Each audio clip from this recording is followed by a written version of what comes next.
Underdog Daily with the badge, bro.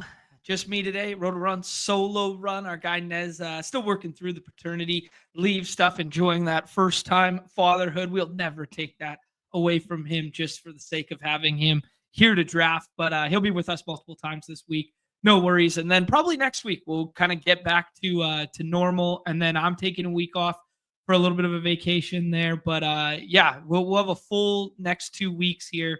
Obviously, BBM season going to be dropping after the NFL draft. Tons of stuff going on here. We got NHL playoffs. We got NBA playoffs, both starting on Saturday. So we're going to get in here and mix it up in the streets there. I'm sure many of you are still watching Davis. We're watching Pete this morning, trickling over there, doing a lot of football stuff there, cramming those big boards in before the draft. But we're going full-fledged Alex Rodriguez, loosey-goosey era today. I'm feeling good. Had myself a nice weekend there. Friends and family, a little bit of puck, a baby shower mixed in. And then obviously watched the Masters with some friends yesterday there. Great sweat. And then I stayed up late last night. I stayed up quite late last night, playing some live poker, big home game, big cash game for the first time in a long time there. If you guys were up late enough on the West Coast there, you probably saw my old school incoherent Twitter thread ramblings with fragmented sentences and such in the middle of the night there. But yeah, it was a bit of a different experience than I was accustomed to in recent memory. A bunch of kids vlogging their experiences to, I don't know, maybe an audience of 25 or 30 on YouTube while we're playing. Not really my vibe, guys. Not very. Poker's changed, man. It's passed me by here. But yeah, let's just have some fun. Let's do this old school. Let's very chill day. Let's do kind of bounce wherever you guys want me to bounce. I'll take suggestions in the chat and stuff. I think I want to start with a check-in on the Albatross stuff. I know it doesn't advance until Wednesday, and there are going to be some wild card slots for people to get extra teams through. Hopefully, some of mine fall into that bracket. But we'll take a peek there. Then we'll definitely do a dance. We'll definitely do a Zamboni. I think we should do one of those Gills Arena one. How fun would it be for me to win and get on Gills Arena? That'd be epic. That would be so fun. We could talk about all the teams that Gil is out here auto drafting in the streets. I'm seeing Big Zamboni in the chat. I'm seeing a ton of GMs. Appreciate you guys being here. I know your eyeballs could always be elsewhere and your ears could always be elsewhere. So I do always appreciate when you guys are out here. Austin rolling through to say he came third in the shorthanded shoot around last night. Nice. Congratulations. True ball knower slate there. We can look at the weekend stuff. I got some stuff in. I came second in a golf contest. I came second in Friday night baseball as well, thanks to my boy, Gavin Sheets. I did not get in all of the slates yesterday, so I would love to do my normal routine of shouting out everybody on the leaderboards. What's going on here? Getting a ticking time bomb. Am I coming across fine for you guys? I'm getting a little weird ticking time bomb from StreamYard, but it sometimes just randomly does that. I think I should be good. There we go. We'll start with NBA. I was in the early slate yesterday. I did put something in the Discord. I put something in the Discord yesterday that if I could draft 150 teams from yesterday's slate, I would have just done 100% Peyton Pritchard, Jaime Jaquez, Keaton Wallace, and then I was wrong on Mo Gay, Craig Porter Jr., and then it ended up actually being Tyson, who you needed out of those two, that game going to double overtime there. But it was a true ball knower slate. ADP meant absolutely nothing. Like my highest scoring team here that I thought had a chance for a second there. There is one player with an ADP. Oh, there's two players with an ADP that were inside of, 33. And then at later in the day, these guys started getting drafted more and more. But it was a true crazy one. Shout out to Super Mac Motion here. Just get some of those swaps in here. Vucevic, we've talked about him from a rates perspective. We talked about Keaton Wallace being so good when he gets the ability to. Peyton Pritchard was the clear 101 with a bullet. Jaime Jaquez, we've talked about him all season long. How if he just gets the opportunity to start, he can cook. So beautiful lineup there. We see our friends up here, Esmeranda, Ricky, Buster Boys.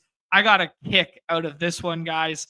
Gil, all 4 swaps, a full auto draft team, and then obviously drafted it early. So he's taken Tatum, he's taken all the dudes who were going to sit, and then he swaps to Franz Wagner, like all these guys that had no chance of playing, and then he just swaps to the nuts. So therein lies the power of drafting early, I suppose. GMs all around here, seeing lots of you guys in the chat here. What up, Easy? Our guy Nick, 20 months, one of our oldest OG members, actually.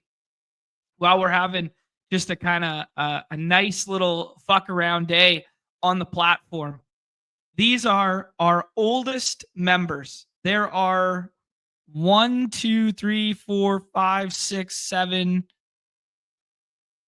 8, 9 oldest members who are day one members who have never relinquished the sub, and Nick is one of them. It is Nick, it is GA, it is Inthrius, it's Wu-Tang Killer Bees, Matt. Shout out Matt, haven't seen him in the chat in a minute. It's Chad. You guys all know Lee with a bunch of numbers. It's Blake. Where's my guy Blake at? I know he's lurking in the chat. It's Brad, WGM, who you guys always see in the chat and always see in the Discord. And it's Carlos. You don't even know. If you guys remember, you don't even know the king of the primetime Palooza slates. And then Nick Stevens, been here since day one, never participates in the chat, but I know he's lurking.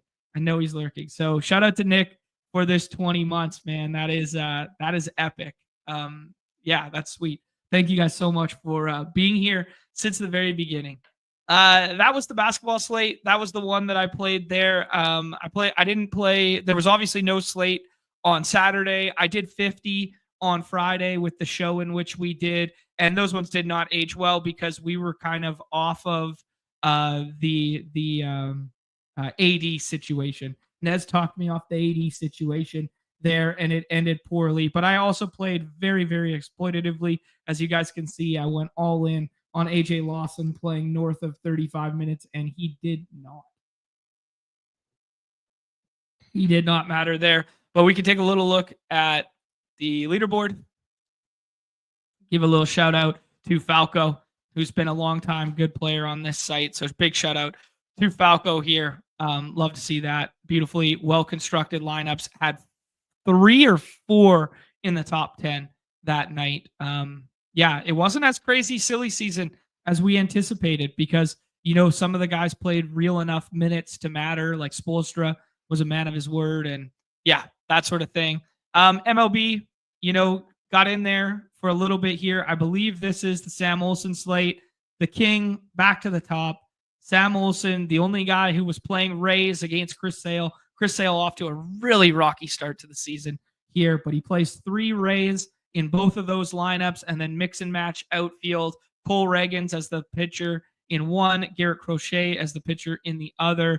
Alex Call, aka the TJ McConnell of my TJ McConnell of baseball. I love Alex Call, especially when he leads off against a lefty. This one wasn't against a lefty, but getting opportunities to lead off without CJ Abrams there. Love that one for him. Saturday, I was smelling roses and playing puck, but we got to give a shout out to Matty 10 and Ghost AF. Cowboys, Chili was all over it. Nez was up there. Brad was up there. Chris is in and around it. This was a full-fledged friends and family leaderboard. But shout out to Matty getting to Carson Kelly's second slate break of the season.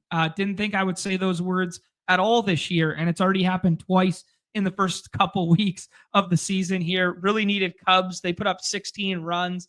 Actually, if you guys saw either Sunday Night Baseball last night or you guys just saw what was going on the internet from that game.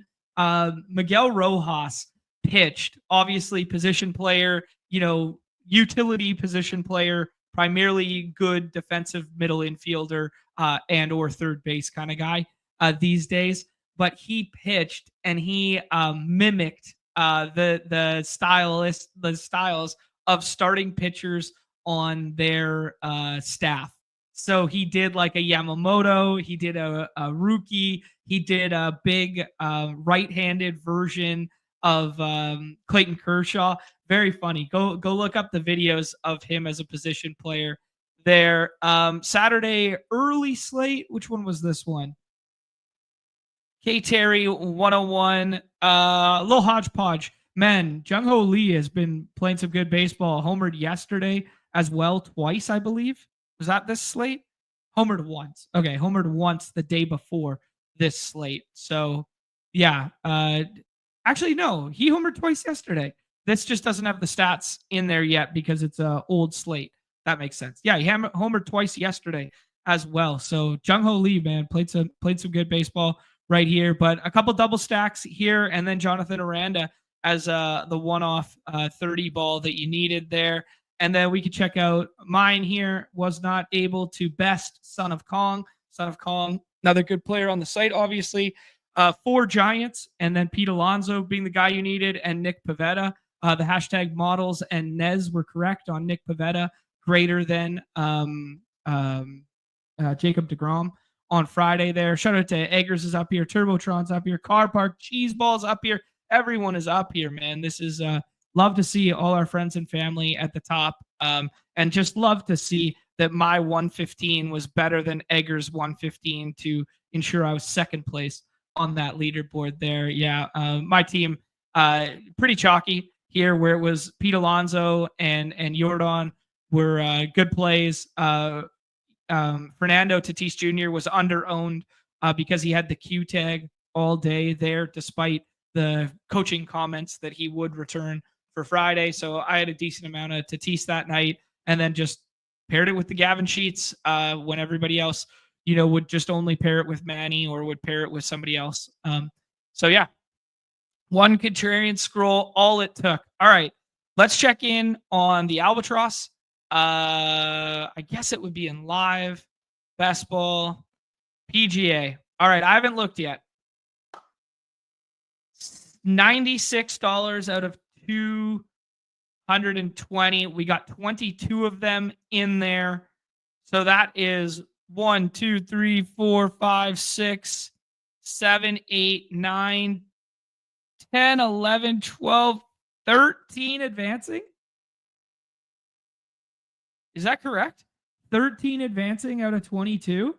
Shout out to AMAC, dude. Holy. AMAC helping us behind the paywall. And then we had 1, 2, 3, 4, 5 more third place teams that could potentially be wildcard teams, I guess, if the scores are high enough.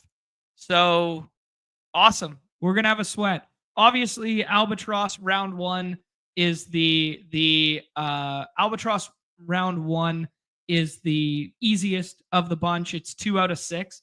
But shout out to AMAC, because the thesis with the whole play on the paywall show, guys, was Rory 101, and I took that to heart. I did get some Scotty in my life, but I took the Rory 101 to heart. And the thesis of the play wasn't even Rory winning this weekend, which was just a bonus.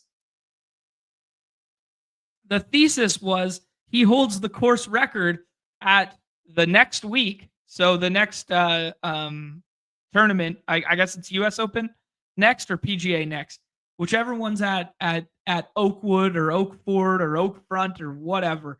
The next one up there, he holds the course record there, and then he is one of the course records or tied for the course record at the Open in the last week. So the whole thesis was for week 2 and week 4, so week 17.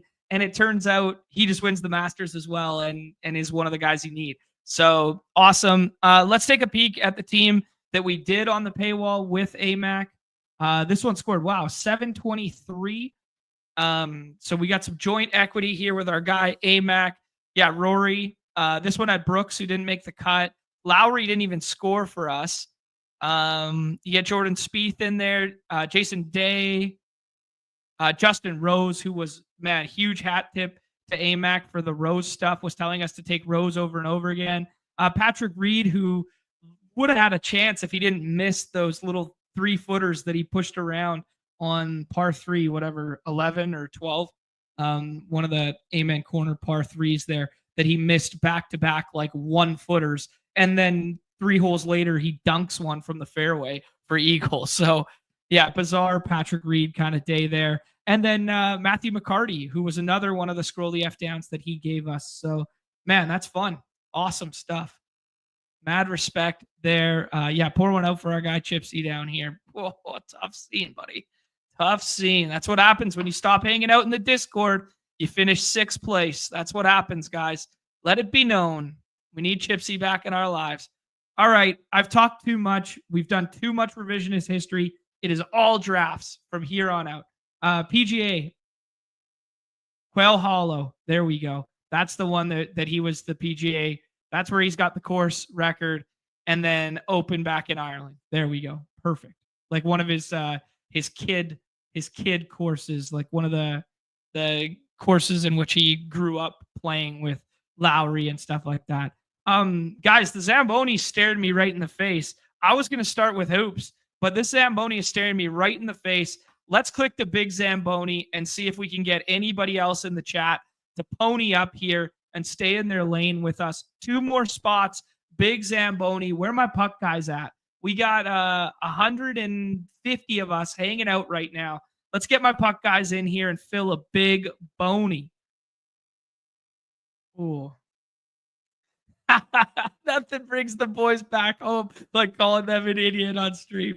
Dude, you'd be surprised, Nick, if I start giving Chipsy a bunch of flowers out here.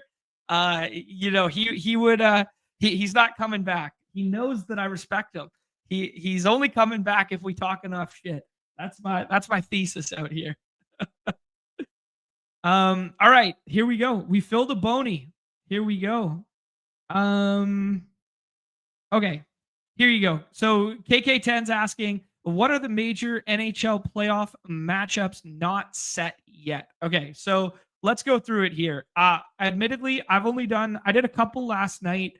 I'm not an expert. We did the show that has some really good evergreen takeaways with Moods and with DJ Mitchell there. So you guys can go back in the archives there, but it's essentially just the wild card ones, right? So like it's basically a lock that LA and the Oilers are going to play. It's a lock that Dallas and the Avs are going to play. Correct me if I'm wrong in the chat, guys, but this is how I'm interpreting it.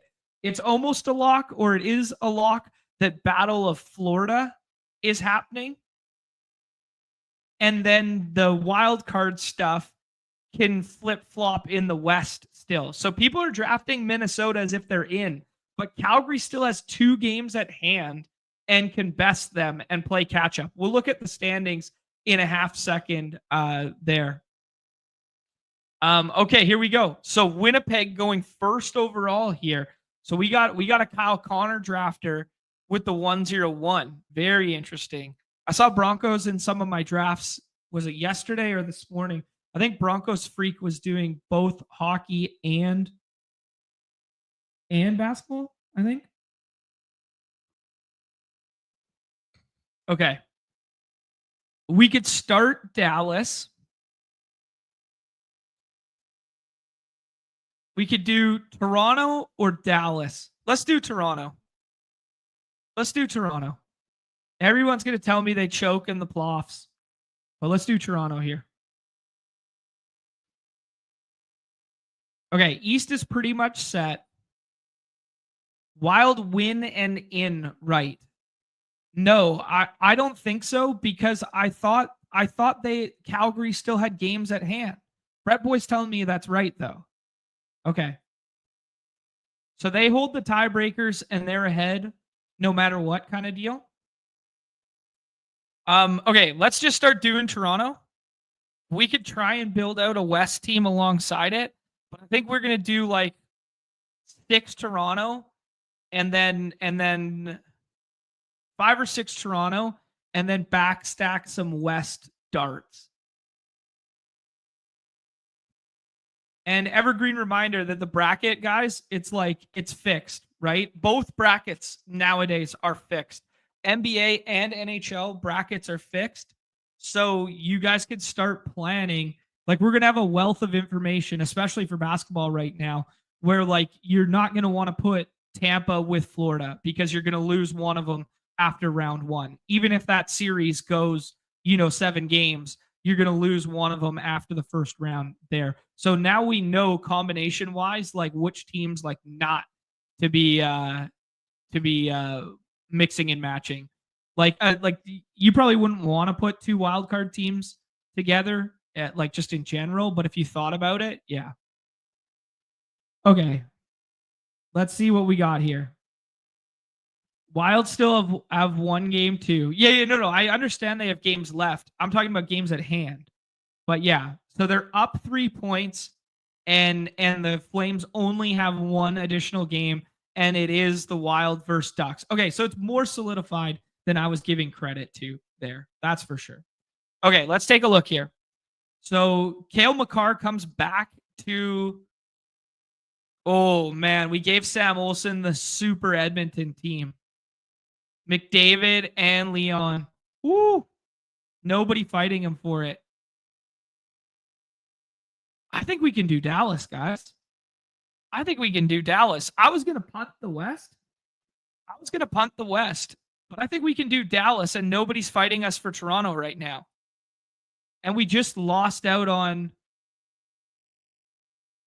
Because, like, Toronto's also a team that you don't want to pick a goalie from because, like, we don't know which one of them's going to start and play the whole time. So, like, Toronto feels like a team that we can go ahead and not waive goalie, and we can do Dallas here and do, like, Robertson. I guess the Miro drafter's beside us, too. So I might have made a mistake there by trying to force Dallas over to Pepper Prince because he is the Dallas drafter. So I can lock up like Ottinger here, and then we can just build around Dallas. But then I'll probably miss out on Marner. Who's more likely to go, Ottinger or Marner? Probably Ottinger. Someone else can still start Dallas. So we'll take Ottinger and kind of like plant our flag on Dallas. And we'll play Toronto out of the East. We'll play Dallas out of the West. Hat tip to our guy Eggers. And then we can add someone else. Yeah. Timmy saying Dallas is playing like shit right now. The great Zamboni telling Eggers that the Stars are going down. Guys, this is a bad omen for my team right now. We need Stars to be nice. The Stars are just so deep, man. Yeah, like some sneaky ones that I've been doing, like just starting Florida. Like nobody just starts with Florida. It's becoming like a little more popular. But like if you see what Pepper Prince is doing here, I really like this, like just starting Florida. But then I was doing it without even taking Mikko.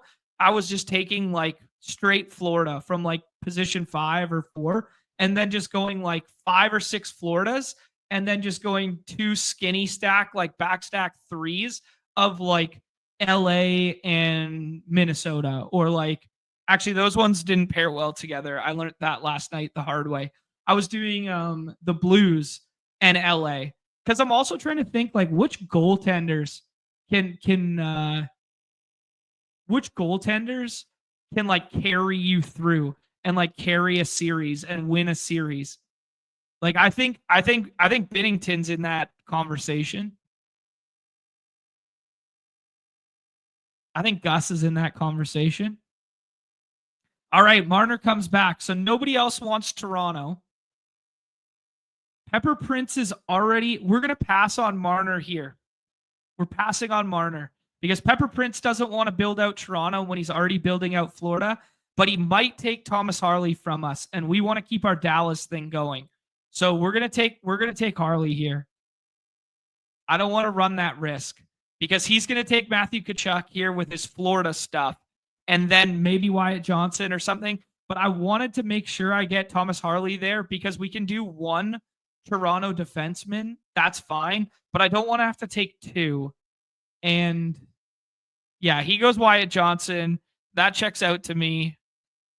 I really like how this team's shaping up. We take Marner now because, we don't want to run the risk of somebody else starting Toronto. So now we lock up the top three of Toronto and PP1, and we have a very solid Dallas start where they have depth forwards that we get back to it. Go Cards, appreciate you, bro. Always love that stuff coming through here.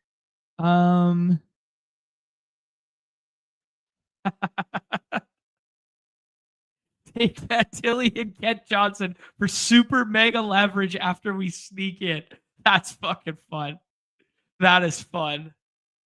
Does Fatelli even have an ADP? No. Nobody's taken a single CBJ guy. Yeah, so that's the other one is CBJ had Columbus had a really big game on Saturday versus the Capitals and took care of business on a nationally televised Saturday game there. So now I should get sorry, I'm looking at two different things right now. I'll get the board back up for you guys. My bad. Bad hosting. So there is a non-zero chance that CBJ can sneak in at the expense of Montreal, which would make our guy Noah quite upset. But let's check out upcoming here. Let's see. Sorry. Bad radio.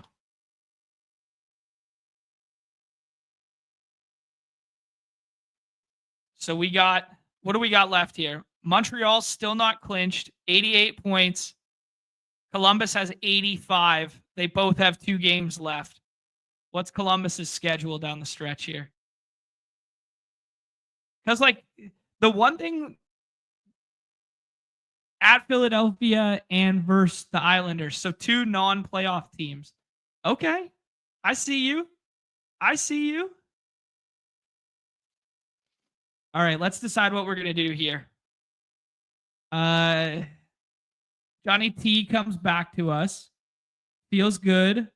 Feels fine. Feels chalky.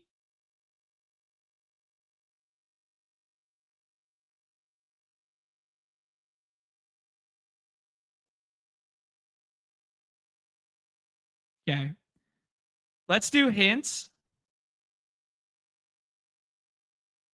My back stack team right now, guys. My back stack team in my mind right now is LA. I want to add 3 LA to this because they can't meet the Stars until the Western Conference Finals. And if LA knocks off the Oilers, which, it's a tall task, right? But LA's been good this year. Edmonton's been scuffling when they were without Dries and McDavid, but Dries is coming back. Okay. So we have, how many spots we got left? 4? We got 5 spots left. Does anyone else start LA on the left-hand side of the board? I think we got to take Tavares. We take Tavares. This is the classic Nez, don't look a gift horse in the mouth and say no. We just got gifted the GTO Toronto stack. And we should just take it.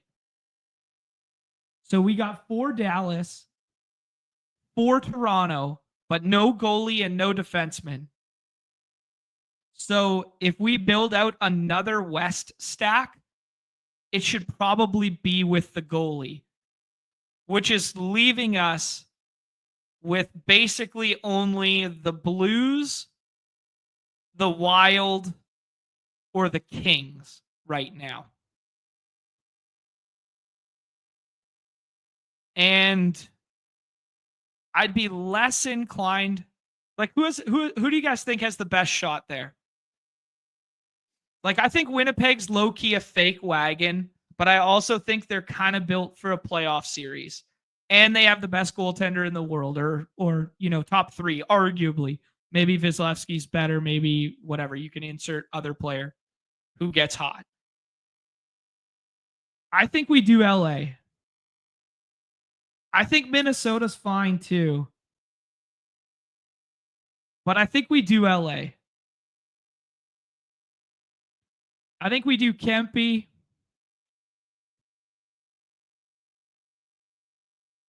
And then we do Darcy, because I think it really matters to lock up 2 goalies from the West, because we're playing Toronto to the finals from the East, right? So Toronto's getting to the Cup finals. This is such a far-fetched that Toronto's not getting to the Cup finals. What am I doing? What am I doing? Toronto's not getting to the Cup finals. Okay. I took Kempe. Sorry, I'm bouncing back and forth. Okay, so we got Kempe, who, by the way, if you believe in batter versus pitcher data, Kempe absolutely cooks the Oilers. Okay, let's add Darcy. And we play Western Conference Finals is LA and Dallas, because they don't intersect in the bracket here. You knock off all those GM Oilers teams. See ya, Sam Wilson. Gone, buddy. You knock off all of those Nathan McKinnon teams. Gone, buddy. Dallas moves on. Dallas in 6. Stars. Bars. Bar. Stars in 6. That's what we're going with. Lakers in 5.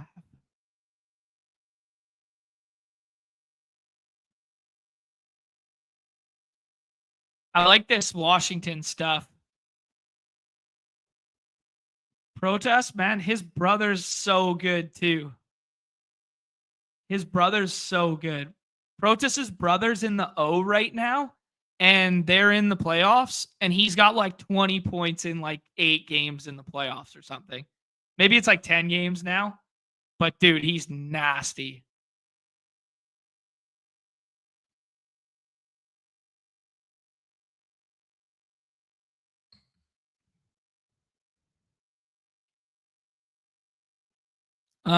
Okay. And Washington drafted him as well. He was like another 2nd round pick there.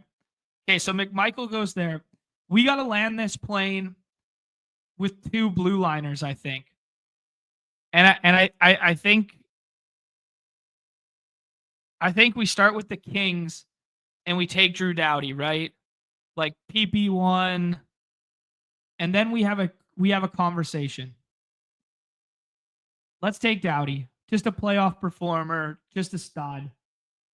Now we have the conversation. We can take Miro, but he's going to miss the first round.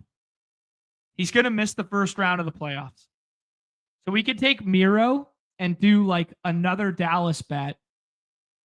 But we can also still, this team won't win, but this team can be live in the finals if we take a Toronto defenseman.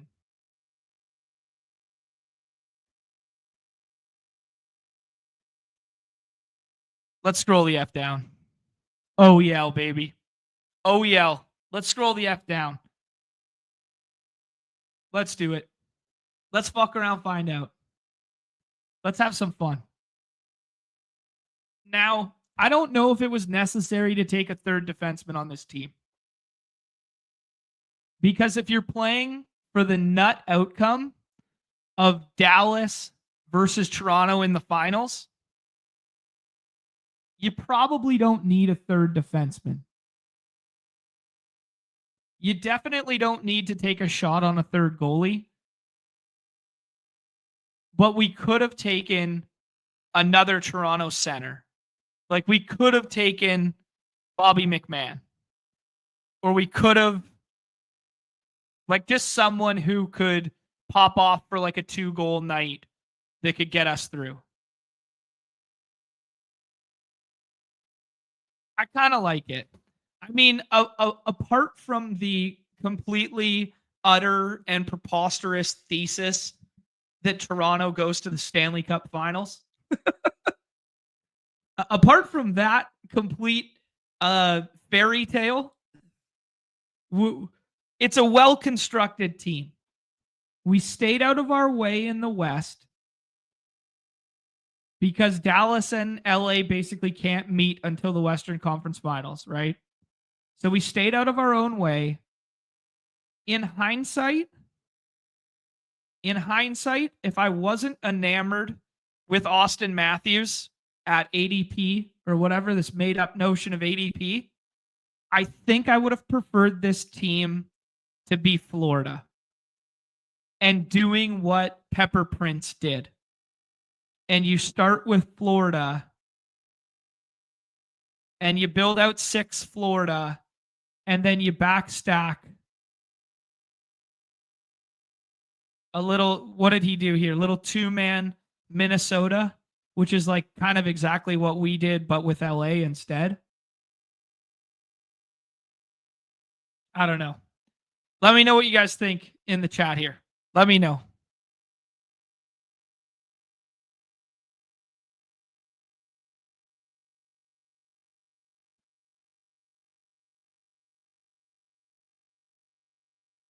Yeah. Cordell, I don't know what you're saying here. What up to our guy, Chad? Chad, roll the tape back. We were singing your praises as one of the OG members. Rolling through. Smash the like. Hit the subscribe. Please and thank you. Please and thank you. All right, let's check out the GOAT, Sam Olson's team for 1 second. He gets the GM Edmonton stack. He adds Carolina to it. Carolina probably has one of the quote-unquote easier paths if everything stays the way it is right now. Like, if we check out Carolina, I don't think is like that good, right? I think Carolina's fine. But like, if they get the Caps, who everyone thinks is kind of fraudulent, and they beat up on the Devils, who are, just basically limping their way in. They've gotten better as of recently, but they were out of the playoff picture like a month ago when they lost Jack Hughes for the year. So they're missing their best player. Like, this Devils, I mean, it's hockey, right? Like, anything can happen. Like, these series, we see it all the time. Like, we go back to these examples of 2-3 years ago, and it's like you have a President's Trophy team who sets a record in total wins. Both in Boston did it 1 year, and the Lightning did it, and the Lightning get bounced in 4 or 5 games. They get swept by the Blue Jackets, right? Like, anything can happen in puck. So, yeah. Yeah, is this the year that Canada finally brings a cup home? I don't know, man. I doubt it. Yeah, Doughty's been out all year, but he was really good when he came back and played in the 4 Nations, and then he's been good since he's been back, right? They're extremely thin on the blue line without Doughty, 100%. Like Brent Clark or whatever, like he's fine, but he's not we were excited about him in like the Best Puck Classic for a bit, but I'm not going to be excited about him in the playoff contest. Yeah, and Doughty's back tonight. Yes, correct. Think there'll be overlay in the NHL playoff tourneys. I'm going to do my best to ensure that there isn't. I'm going to get in here. I'm going to make sure I draft all 3 of these big bonies, and I'm going to keep drafting these $10 because I've said this so many times, guys. And was I not right about it, about the golf? How much more enjoyable was golf this weekend when you had a little skin in the game with a couple Albatross entries?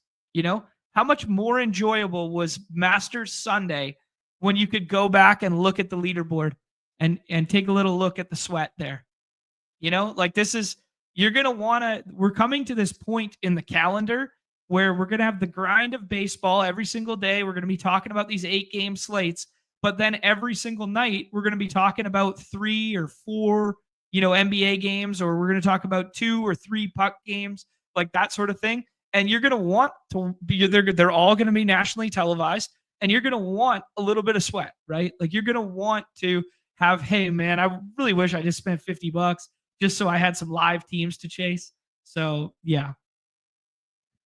Did golf overlay? I think slightly, but I don't actually know. Um, let's see. PGA. Oh, I gotta do it on here. Yeah.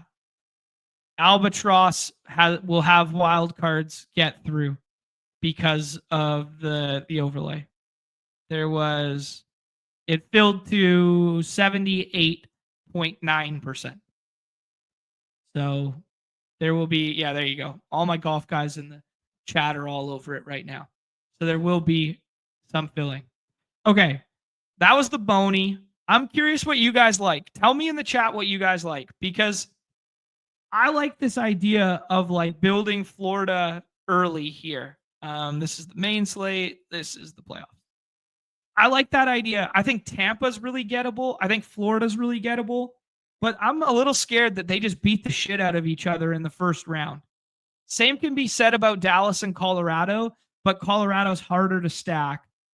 They could just beat the shit out of each other in the first round. You know? Yeah. Austin asking, yes, so some of the third place teams will get through. Philly saying that the scramble returns was 71%. So yes, some of those, there's going to be an artificial, or not artificial, but artificial in our mind right now. And then it's going to come to fruition that there's going to be a cutoff that like, hey, this is 628 points. Is every team over that will now jump up to fill the remaining spots. So that's why we don't know how many have advanced quite yet.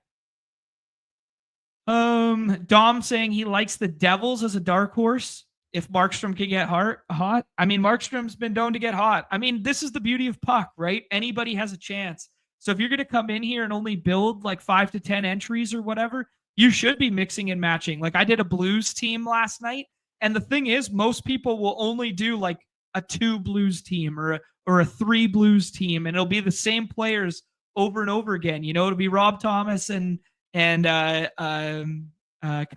and Binnington, and that'll be like their stack. But if you want to be the guy who comes out here in this lobby and starts his draft, 5 Carolina, and then goes, 3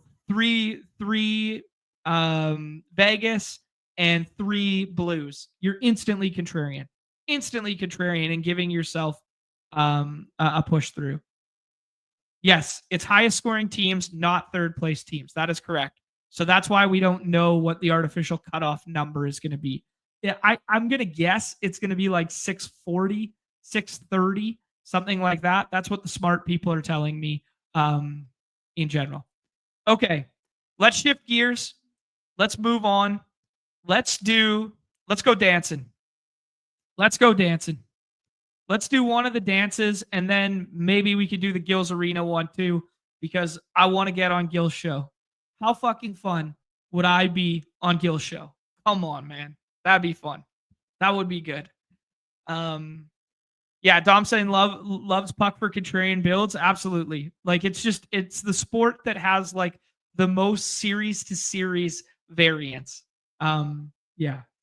All right, we roll the 101 in our first dance draft. And I'm not going to lie, guys, I prefer the other side of the board more. If you got second and it didn't score that much, you're safe, buddy. You got second. Those are the ones you want. You want low scoring second place teams that are contrarian right now. Those are the ones. Okay, so I did a couple of these over the weekend, and I mean, hat tip to us. We keep going back to how well the Lakers stuff has aged, especially in terms of run out on the bracket right now. I mean, T-Wolves, good basketball team, but man, I like that draw for the Lakers. I mean, we could talk about, what Jaden McDaniels is going to do defensively and that sort of deal. And they were a good defensive team in the past, but they got some big, long wings that are tough to deal with. Ant, slant, Noah Fant, Lakers in 5. There you go. Okay, I think Denver is the easiest to build from the 101 because nobody fights you on them, which is fine. It'll give us an easy path when streaming. But let's take Boston here because wing is so thin that it's kind of nice to have Tatum to start your team and then hope that you get the zinger fallback. Jokic 101. Yeah, I like it. Nico's got 12 bullets left. That's it. My guy has been dancing up a storm. Got Joker at 104. Yeah. I mean, the whole first round is interchangeable. It's interchangeable. It's all just how you want to build. But I'll tell you guys, my favorite way to build right now is Luka plus Braun or Luka plus Giannis. And I know I'm in a complete other stratosphere with this Giannis take. Nobody thinks the Bucks are good. Nobody thinks that the Bucks can beat the Pacers right now. Pacers are a really good backstack team, but I'm enamored with the way in which you can build the Bucks because they're free. So if you take Giannis, nobody else fights you for the Bucks. And if Dame comes back, we're going to find out in the next 1 to 2 days here if he gets medically cleared for the first round. I don't know, man. Give me that star power. I know the Pacers are a good team. I know they're a tempo team. The other thing is we're also playing a fantasy game. We're not just playing who pushes through to the next round. We're trying to score fantasy points. And can you imagine if Giannis was on a slate? It's Joker versus the Clippers, who are basically the best defensive team, one of the best defensive teams in basketball, and they play somewhat paced down. Or Giannis 6 games up tempo against the Pacers. I don't know, man. I fell in love with it over the weekend doing Giannis stuff on the right-hand side of the board. Zinger almost came back to us. That's unfortunate. J-Dub's there. Chet goes there. So pretty standard stuff thus far. I think we take Derek White here, and then we can think about another team in the West, or we could take like another 2-man East, knowing that we're not going to get a full Boston, and then we could build out a 4-team build. I do find the teams that I build on the left-hand side of the board versus the right-hand side of the board tend to gravitate to 4-team builds instead of 3s because I don't love the backstack options as much. I'm not doing Warriors here. I think you could do Minnesota. We could go Stakers rights on Minnesota with Ant, or we could do the same thing with the Rockets with Sengun. Let's do it with Sengun. Let's stake our claim on Rockets out of the West and then see if we can make a 3-team build on the left-hand side of the board. It's hard to do because people fight you every single time for Boston, OKC, and to a lesser extent, Cleveland and Denver. What up, what up?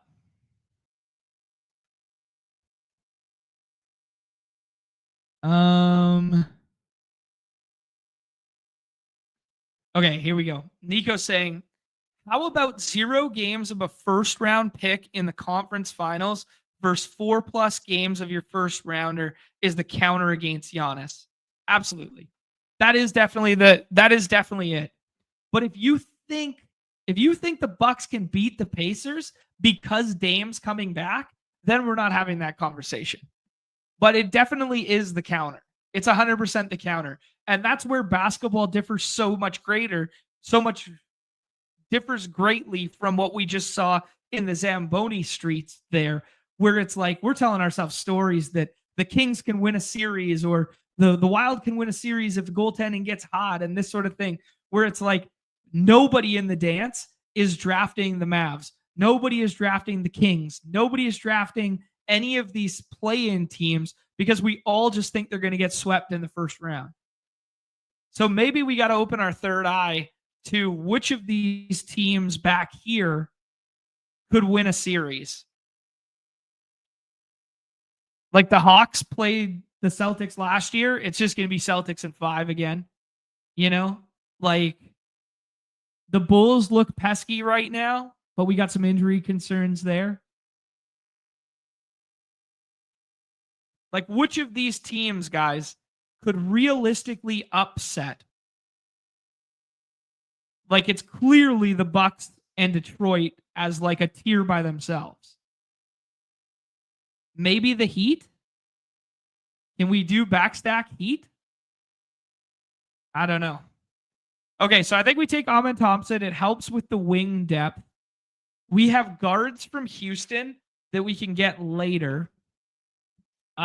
Both of, let's see.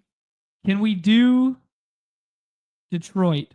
No, because they'll play the Celtics if they beat the Knicks. So Detroit's bad for us. We could have done Harden and Zubac. I think we just take Horford here and we keep riding with this plan of 3 Boston and at least 3 to 4 Rockets.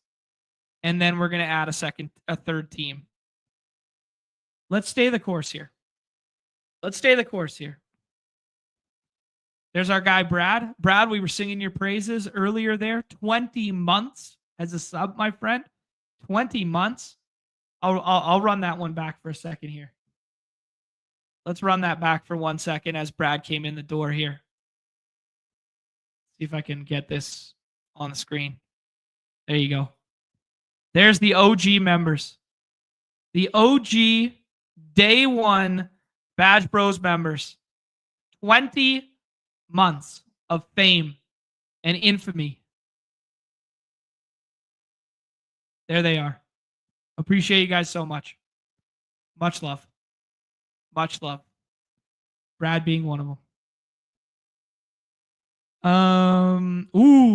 T. Diddy got the GM Boston, the Tatum plus Brown lineup. I haven't seen many of those. Have not seen many of those. Clipper Nation asking favorite Rocket.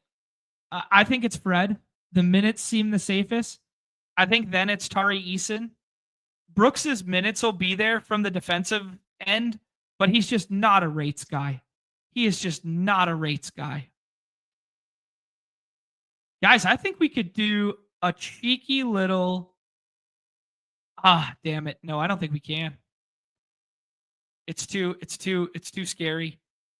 I was going to say we could do a cheeky little Memphis here.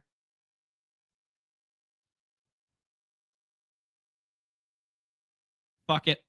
Let's go Denver out of the West. Let's do it. Let's go. I was going to say we could do Memphis, but we can't do Memphis. Because Memphis is, if they beat the Warriors, they're going to end up playing the Rockets. We could run good and they lose and then they beat the Mavs or the Kings and then they play OKC. And that would be a fun up-tempo series or whatever. But I don't think we should do that. I think we got to play for a different finals. We got to give ourselves another finals. And we just did with Denver.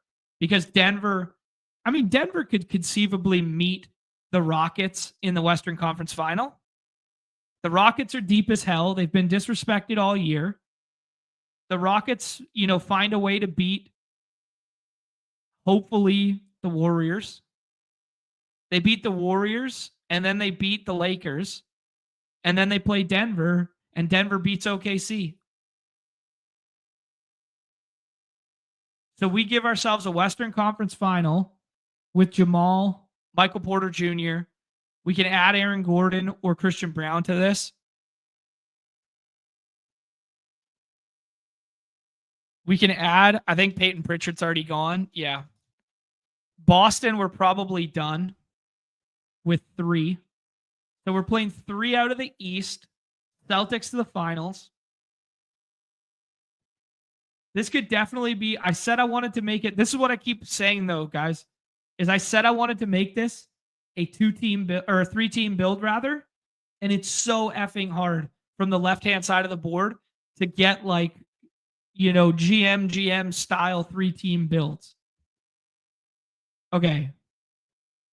I think Jalen Green and Gordon. Do we need another wing? We got Tatum and Thompson here. I think Jalen is for sure on this basketball team. Do we need another wing? I mean, Aaron Gordon's going to score more fantasy points than a lot of guys. So that does factor in.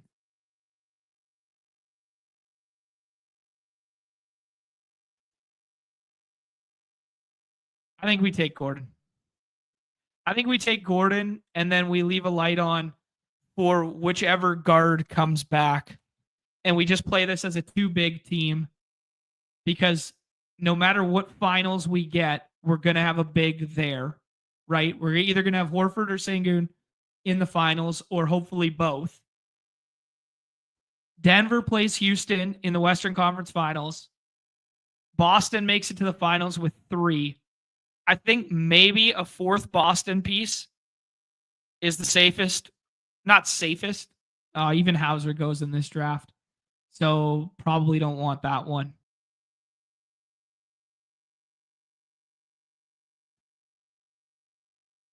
I think Fred VanVleet, Dylan Brooks, Tari Eason are probably our best additional players to add here.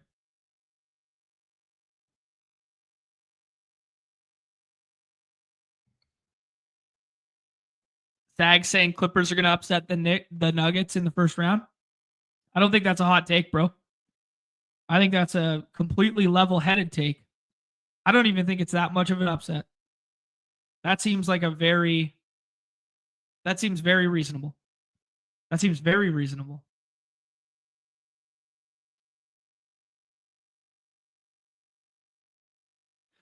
Nick saying just wait and take Strus if you want someone who's a body at wing. Yeah, Max Strus is available quite regularly late, and he's going to play big-time minutes in the postseason. Big-time minutes. Okay, I think we go Rockets here. I think we take Fred VanVleet or we take Tari Eason. Loading Denver without Joker feels dumb. If you want to use 3, totally cool. But to go 4 Nuggets with no Joker feels not great. Especially when the big isn't like a take over the world big, right? It's Al Horford. So if we get a Denver final versus Boston and we're relying on Al Horford to outscore Joker, it's Jover, bud. It's curtains. We may as well not even play. So I think we got to double down on the notion that Houston beats Denver in the Western Conference Final. Houston goes to the finals. Sengun, we get the core Houston of all their quote-unquote good fantasy producers. And then you just need Tatum to outscore the Brown and Zinger teams effectively. Derek White and Tatum you create like a 2v2. Yeah, that's basically needing Joker to get hurt. And if Joker gets hurt, there's no way they're making the finals, right? So, yeah. Yeah, I think Denver finals your curtains without Joker. Absolutely. Absolutely. Harden in the playoffs is oil and water. I don't know, man. I don't know. It is till it isn't. You know, it is till it isn't. He's got Kawhi, man. He's got Kawhi now. It's different. Because Kawhi, what's the opposite of oil and water? What's the opposite? What goes amazing with water that's not water?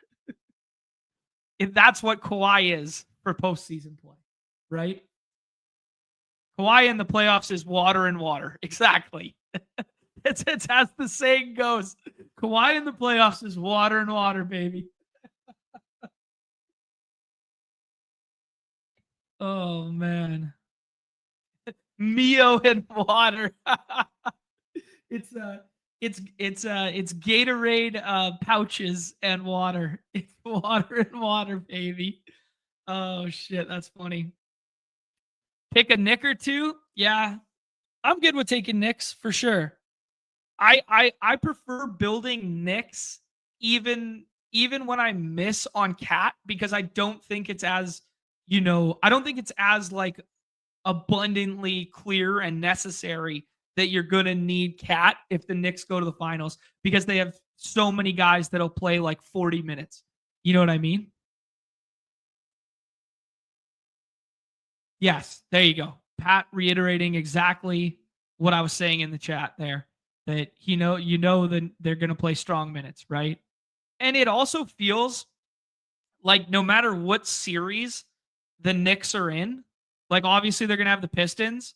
The Knicks don't feel like a team that's gonna take care of business briskly. You know what I mean?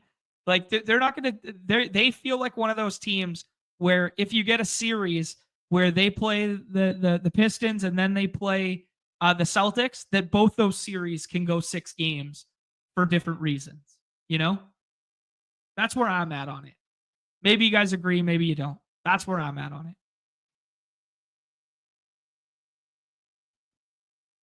Sam Olson, here's the GOAT chiming in. OG is a really good late round advance piece. Couldn't agree more.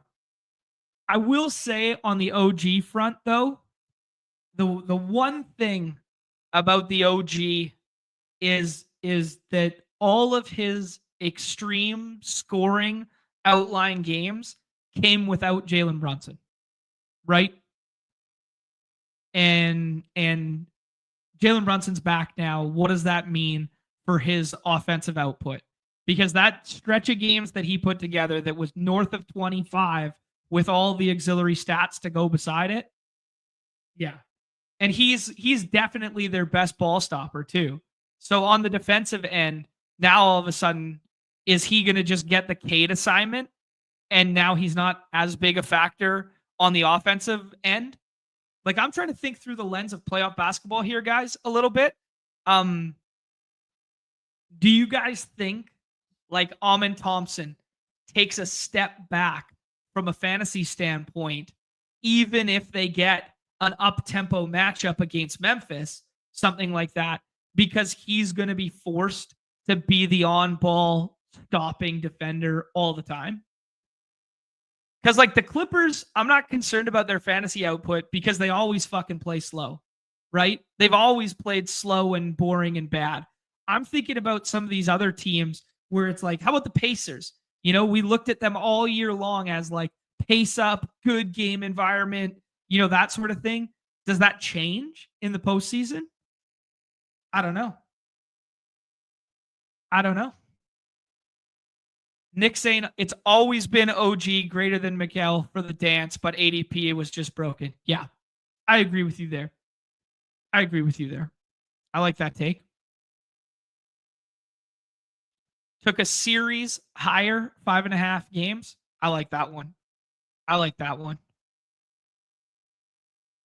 Aaron saying the Pacers are the key to advancing good teams. I mean, they were last year.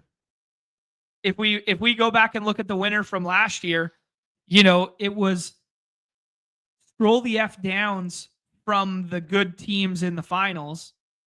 It was the Mavs getting to the finals, which was, somewhat unprecedented because people wrote off Luka because of the injury and that sort of thing. Yeah. Yeah, shout out to the main event champ. Damn right. Yeah, Amen's been doing it all season. That's a great point. That is a great point, Sam. Okay, advancing Cavs and Celtics is going to be brutal. I agree. I do agree. Because I don't care who the Cavs get in the first round. Cavs in 5, right? If they get the Bulls, Cavs in 4. If they get Heat or they get Magic, maybe they take a game. Magic played them tough this year, but this is a different iteration of the Magic where they're lacking on-ball defending. Like, they really miss Suggs, right? Like, they really miss Suggs. But it's so funny how we're looking at this bracket compared to what we just looked at in NHL, and we're all just waving like half of the bracket. we're all just saying like, yeah, nobody drafted a Heat player, no one drafted a Magic player, no one drafted a Hawk player. Like it's going to be really if the chalk plays out the way in which we think right now, especially in the Eastern Conference, it's going to be so hard to advance Cavs and Celtics. Especially if you're sitting there with a backstack Celtics team, like no Tatum and no Brown, and you're dealing with like a Horford, Holiday, Derek White team, you know? Yeah. Yeah, Jump Free saying that the low seeds never get there. I mean, the Pacers were a 5 or a 6 last year. The Mavs were a 6 last year and went to the Western Conference Finals. So if we're going to pinpoint a team that can make it, or they went to the finals, sorry. If we're going to pinpoint a team that can make it to the conference finals that is like lower than a 5, it's probably just the 6 seeds. I mean, maybe the Warriors, maybe, but they're so priced up now.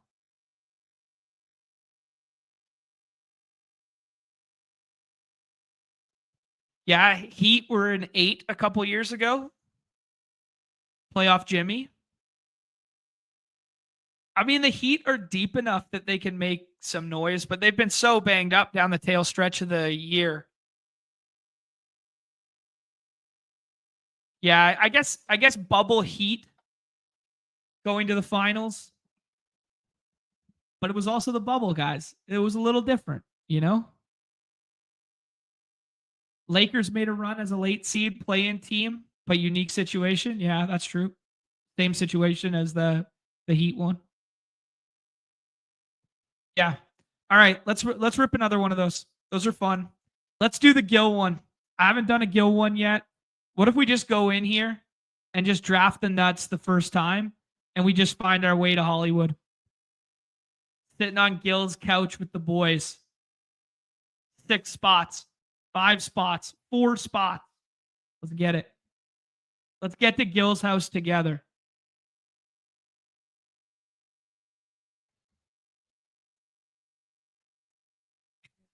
Get me to Gill's house. I want to raid his fridge. If I get to Gill's house, I'm wearing the TJ McConnell jersey. That's how the boys will remember me from the Dog Bowl. The guy who was wearing the TJ McConnell jersey. So I'm going to show up with the TJ McConnell jersey. We're getting to Gill's house with the TJ McConnell. Gonna let Gill's dog out when he isn't looking. I'll bring Mr. Goodboy with me. Me and Mr. Goodboy going to Gill's house. Who should I take as my +1?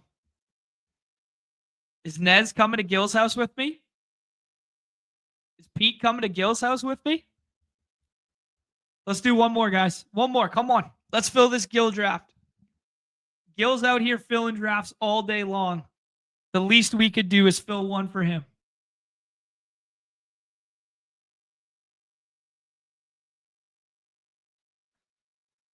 They did it outside the bubble as well. Okay, so the Heat did it twice. One in the bubble, one out of the bubble. Stags thinks that the Mavs would be interesting if they were healthier. I mean, interesting, sure. I don't know.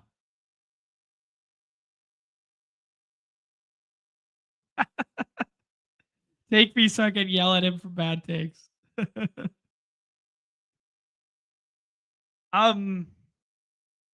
We roll the 102 here. This might be a fuck around and find out kind of draft here. We got some friends and family in here that are going to stay in their lanes.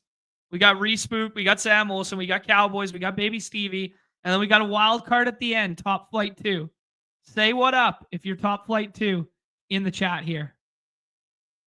DM TJ McConnell as my +1. I can't take TJ. I can't take TJ with me. He'll be too busy in the NBA Finals, man. He'll be too busy celebrating. Has Gil been drafting his own contest? I don't think he's been drafting this one. but he came 7th last night in the main hoops one. Okay, I don't think Giannis or Braun come back to us. So I don't really like taking Luka, if that makes sense. Let's take Joker. Let's just go. This is the best fantasy player on planet Earth. He is carrying this team. He is willing this team with no coach, with no GM. He's willing them to the finals on his own. Freaking Melo. Melo as my +1. I don't think Nez would trust me with those duties. Uncle John's better when they're like 4 or 5 years old and they can throw the baseball around. Changing diapers ain't my jam.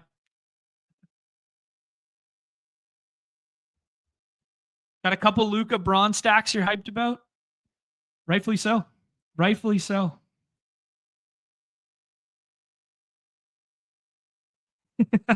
If you think Sam will stay in his lane, you got another thing coming, brother. Sam, stay in your damn lane out here, all right, buddy?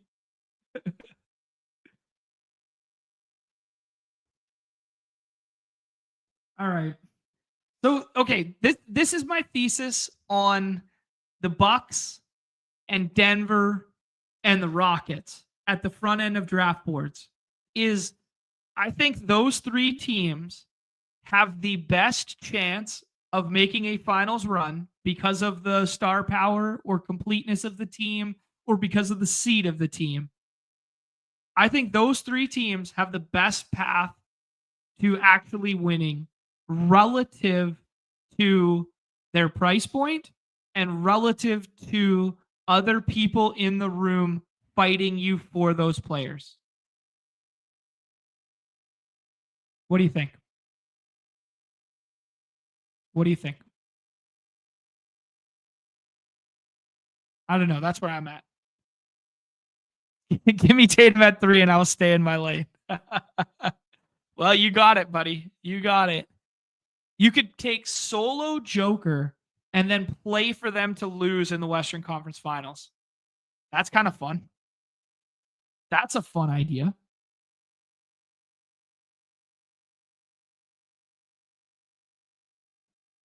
What do we think? We play 2 bigs and we take Cat and we do Knicks and Nuggets and maybe don't even mix in a 3rd team. This is one of the combos I haven't done yet. We could play 6-man. Maybe not 6. 6 is a little aggressive in the NBA. We could play 5-man Nuggets with at least 1 contrarian scroll in it. 3-man Knicks. No. Yeah, 5, 3, 2. And the 2 could be... Oh, wow. There we go. We got the Clippers are screaming up the board here. Okay, so I think we take Brunson next. Who's more important to this team, Brunson or Jamal? Brunson. Brunson's more important to this team than Jamal. If someone else wants to fight me for Nuggets, we can pivot. Ransack saying, been playing low volume but slamming Rockets. I respect it, man. They're so disrespected right now in terms of the price point. And if you want to make a contrarian build right now, don't build Rockets like I did in the previous draft. Build Rockets by starting Rockets. 6-7. 6-7 spot. Sengun and Amin Thompson. Call your shot. That's a nasty build. That's kind of like what we were just talking about in the puck streets about building Florida, where it's like nobody's going to start just Florida. No one's going to start just Carolina. Everyone respects ADP too much. It's kind of like our thesis with the NFL stuff, where we were like, we're going to start Rams. They're going to win 1 game. Then we're going to start the Washington stuff. And those were the teams we were building. And everybody was like, what the hell are you doing, John? Why are you taking Jaden Daniels so high. Why are you taking Kyron Williams and Puka in round 1 and round 2? And all those teams advanced. All those teams aged beautifully. And we were a stone's throw, right?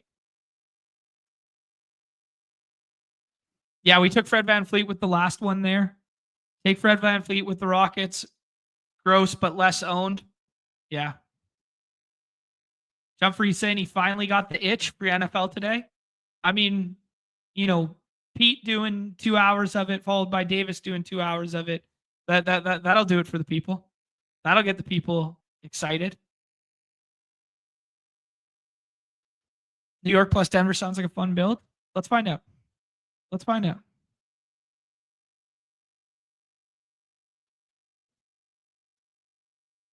Let's see what we can do here.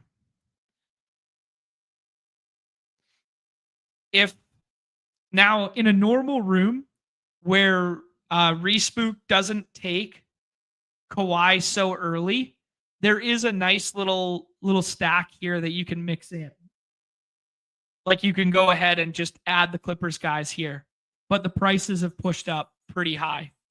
We got wing depth to find on the Knicks as well. We got wing depth on Denver as well, as long as it doesn't get sniped from us.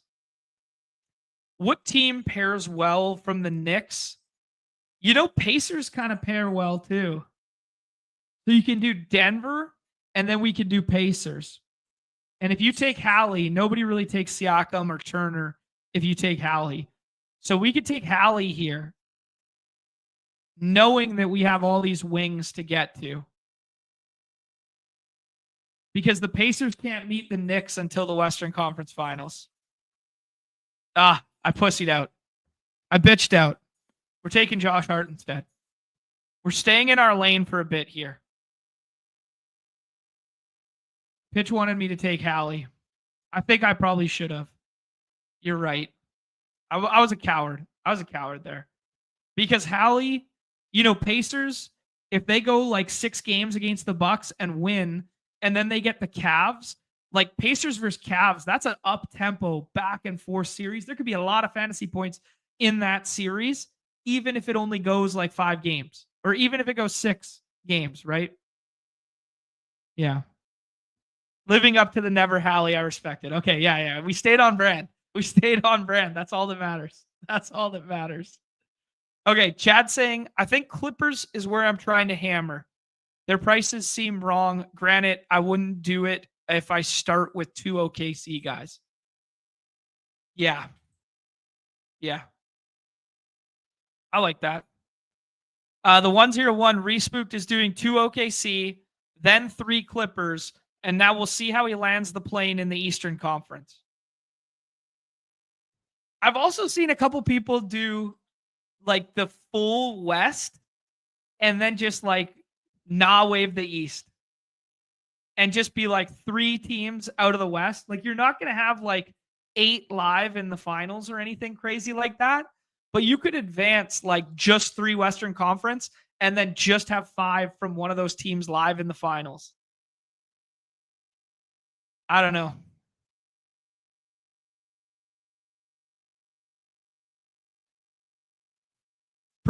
Personal opinion, I'd take Hallie Siakam there and then get later Nugs and Knicks. Yeah, I think you're right. I think I done fucked up, boys. I think I done fucked up. Live and learn. Maybe we're not getting to Gil's house with this one. Interesting that Sam takes Siakam there. I think we just stay in our lane for a little bit here. The other one that we can do right now is Dame. We could do like Dame plus Kuzma because then we're just playing the Pacers narrative, but from the other side.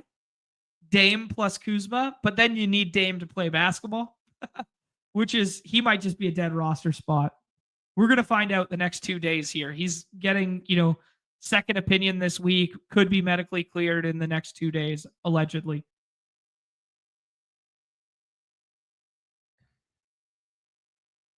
Respooked running it back with the Orlando stuff. Orlando was one that we were doing. a month ago, and now nobody's doing it. So there might be some merit in getting to it now when nobody's getting to it. Doing the double wings magic thing. All right, we'll take OG. OG greater than Bridges. I don't know. What do you guys feel about 2-team builds in NBA? What do you feel about just like calling our shot and just being like, fuck your advance rate pieces, fuck your best plays on the board. We don't need Sabonis. We don't need AD. We don't need Trae Young on this team.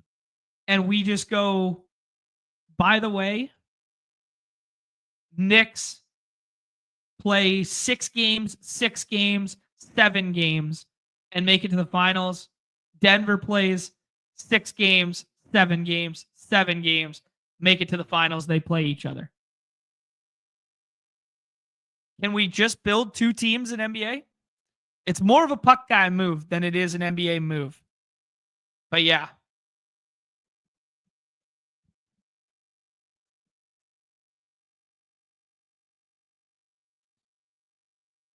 Nick saying he almost never does 2 teams. Steve asking why not? Yeah, I don't know. Why not, right?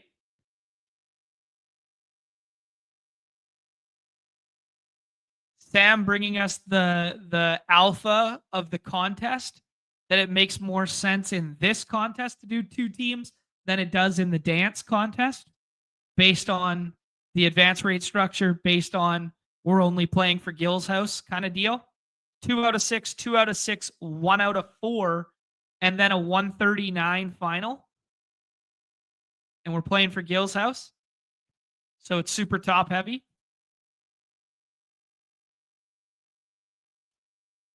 We could do Memphis.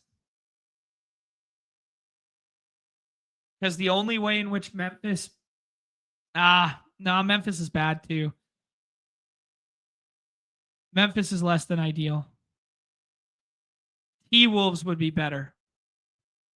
We could do like a mini T-Wolves thing now. But I don't think we're going to pivot, guys. We could do T-Wolves here. We could do Bucks here. Or we can stay in our lane and take Aaron Gordon and take Bridges, fill our wing positions, and then have a scroll the F down and just do a 2-team build and play the thesis. Because, I mean, if you're going to only stack 2 teams, the teams in which you'd want to stack are the teams more likely to play more games. So you want them to be these mid-ass teams, mid in quotations. Yeah, so Sam's saying exactly what I'm saying. That he's saying, if you're going to only do 2 teams, Knicks and Nuggets works perfect for it. Because they're both pretty condensed. They both have fantasy outliers. And they're both probably going to play longer series than the Cavs and the Celtics and the Thunder and some of these teams that we think are going to sweep in like the first round. This is kind of like the thesis that Scott had last year with Pacers and Mavs.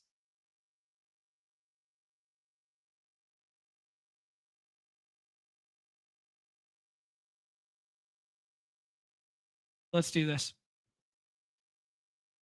Yeah, Nick's saying the same thing. 2 teams does work better when it's not OKC, Cleveland, or Boston. Exactly. So if we end up with a final that is like OKC versus Boston, OKC versus Cleveland, like if we end up with one of these chalk finals, which is probably what I want to see from like a real life basketball standpoint, like the overlap in team dupage is going to be astronomical, right? Because it's going to be so hard. If we end up with a final like that, it's going to be so hard to have more than 4 live players, maybe 5 live players, unless you somehow pushed through fucking Peyton Pritchard and Ty Jerome on the same team or whatever. I guess that's a bad example because they're both in the East, but you guys get what I'm saying.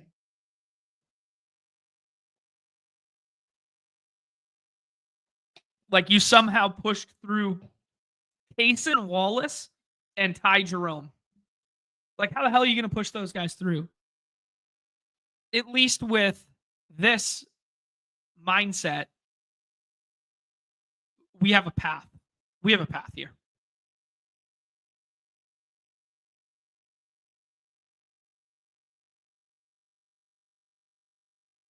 I'm going to sneeze. Sorry, went radio silence, and I thought the sneeze would be quicker than that. Okay, so how do we land this plane? I don't think there's any need for another center because one is going to be scoring in our flex. In theory, one scoring in our flex and one scoring in our big spot every single time. So adding like Mitchell Robinson feels dumb. We got Brunson, we got Jamal. I think you would want to add another Nugget guard. We have 1, 2, 3, 4, 5 from the Knicks. We have 4 from Denver. We can go with a clean 5 and 5. Now it's the Nuts if they make the finals and play each other, but there's also a non-zero chance that we can make the finals with this team with 5 live players with all from the same team, right? Like if Denver goes 7 in the first round against the Clippers, puts up usable fantasy scores, the Knicks go 6, but Denver loses in 7, and then the Knicks go 7 and 7 in the next 2 series and somehow make the NBA Finals. Don't want to get my guy Nick too excited, but range of outcomes. I think Christian Braun's probably the better click. We thought maybe something rotationally would change with the new coaching staff and stuff, even though it was, internal hire and just an interim promotion kind of deal. We thought maybe something rotationally would change and Westbrook would kind of, get some expanded minutes here. That hasn't been the case. Christian Braun has been absolutely cooking and playing north of like 36 in games that matter. So I think Christian Braun's a better click than Russell Westbrook right now. And the ADP is starting to reflect that. Jalen Pickett as a absolute scroll the F down, probably too thin. He was starting at the 1, but he was starting at the 1 in all those games Jamal missed. I think you'd need an injury for him to matter. Yeah, Christian Braun's just like actually a good pick. Yeah, good shout. Yeah. All right. So that was a 2-team build, a 4-4-2. Man, I kind of want to replicate that one in the dance later. I'm going to make a mental note that I like the way those 2 teams pair. And they're also good because, as we alluded to with the Bucks stuff, that if you take Giannis, no one really fights you for Bucks. If you take Joker, if you take Cat, no one really fights you for the full team builds there. If you've marked Joker as your stamp, right? I have the starting 5 for both teams, right? Yes. Yes, we have the starting 5 for both teams, which in fairness could be duped. But maybe there is some merit to scrolling the F down. But if either of these teams make the finals, we're live. And if they make the finals versus each other, we probably scoop, right? But I do agree with Sam that if we're looking at this and we're playing for the finals and we are playing to win Gil's house, it's 2 out of 6, 2 out of 6, which is going to be easier to advance. Then it's 1 out of 4. Then it's 139. And we juxtapose that to in the dance structure, which is a much larger field, 10 times the size of the field. 2 out of 6, same advancement structure in the first round. But this 1 out of 10, 1 out of 6, 310. This 1 out of 10 in the dance is just like so effing hard, where you need that second series to go like 7. Right? Yeah. Have you considered that the Knicks suck? In this, I mean, I didn't consider that the Knicks suck in this one because I didn't consider that the Leafs suck in the last one too. So I mean, it's kind of gross out here. All right, guys. We got like 300 of us still hanging out here. Do me a favor, hit the like, hit the subscribe. If you happen to be on the X side, share it with your friends. Jump on over to the YouTube side. I believe I put the link right below the tweet in which you're watching there. Give it a like, give it a subscribe, a notification, all that sort of stuff. Please and thank you. Austin rolling through to tell us the Clippers plus 4,300 to win the finals. Wow. Wow.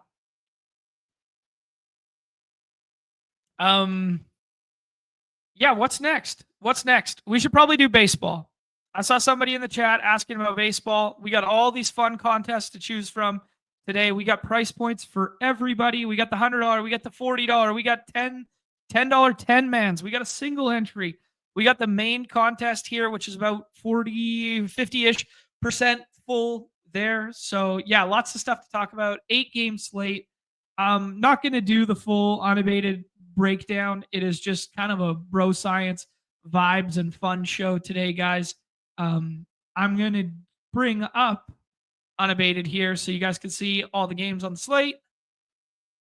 Give me 1 second. Sorry, I didn't have this one ready. And we will do this. Boom. All right. So we're dealing with Royals and Yankees. We're dealing with Red Sox and Rays. We're dealing with the Braves, I played the shit out of them on yesterday's slate. I'm not a Joe Boyle stuff plus respector. And that one bit me in the ass. Man, that Rays ballpark is not playing up as much for power as I thought it would this point in the season.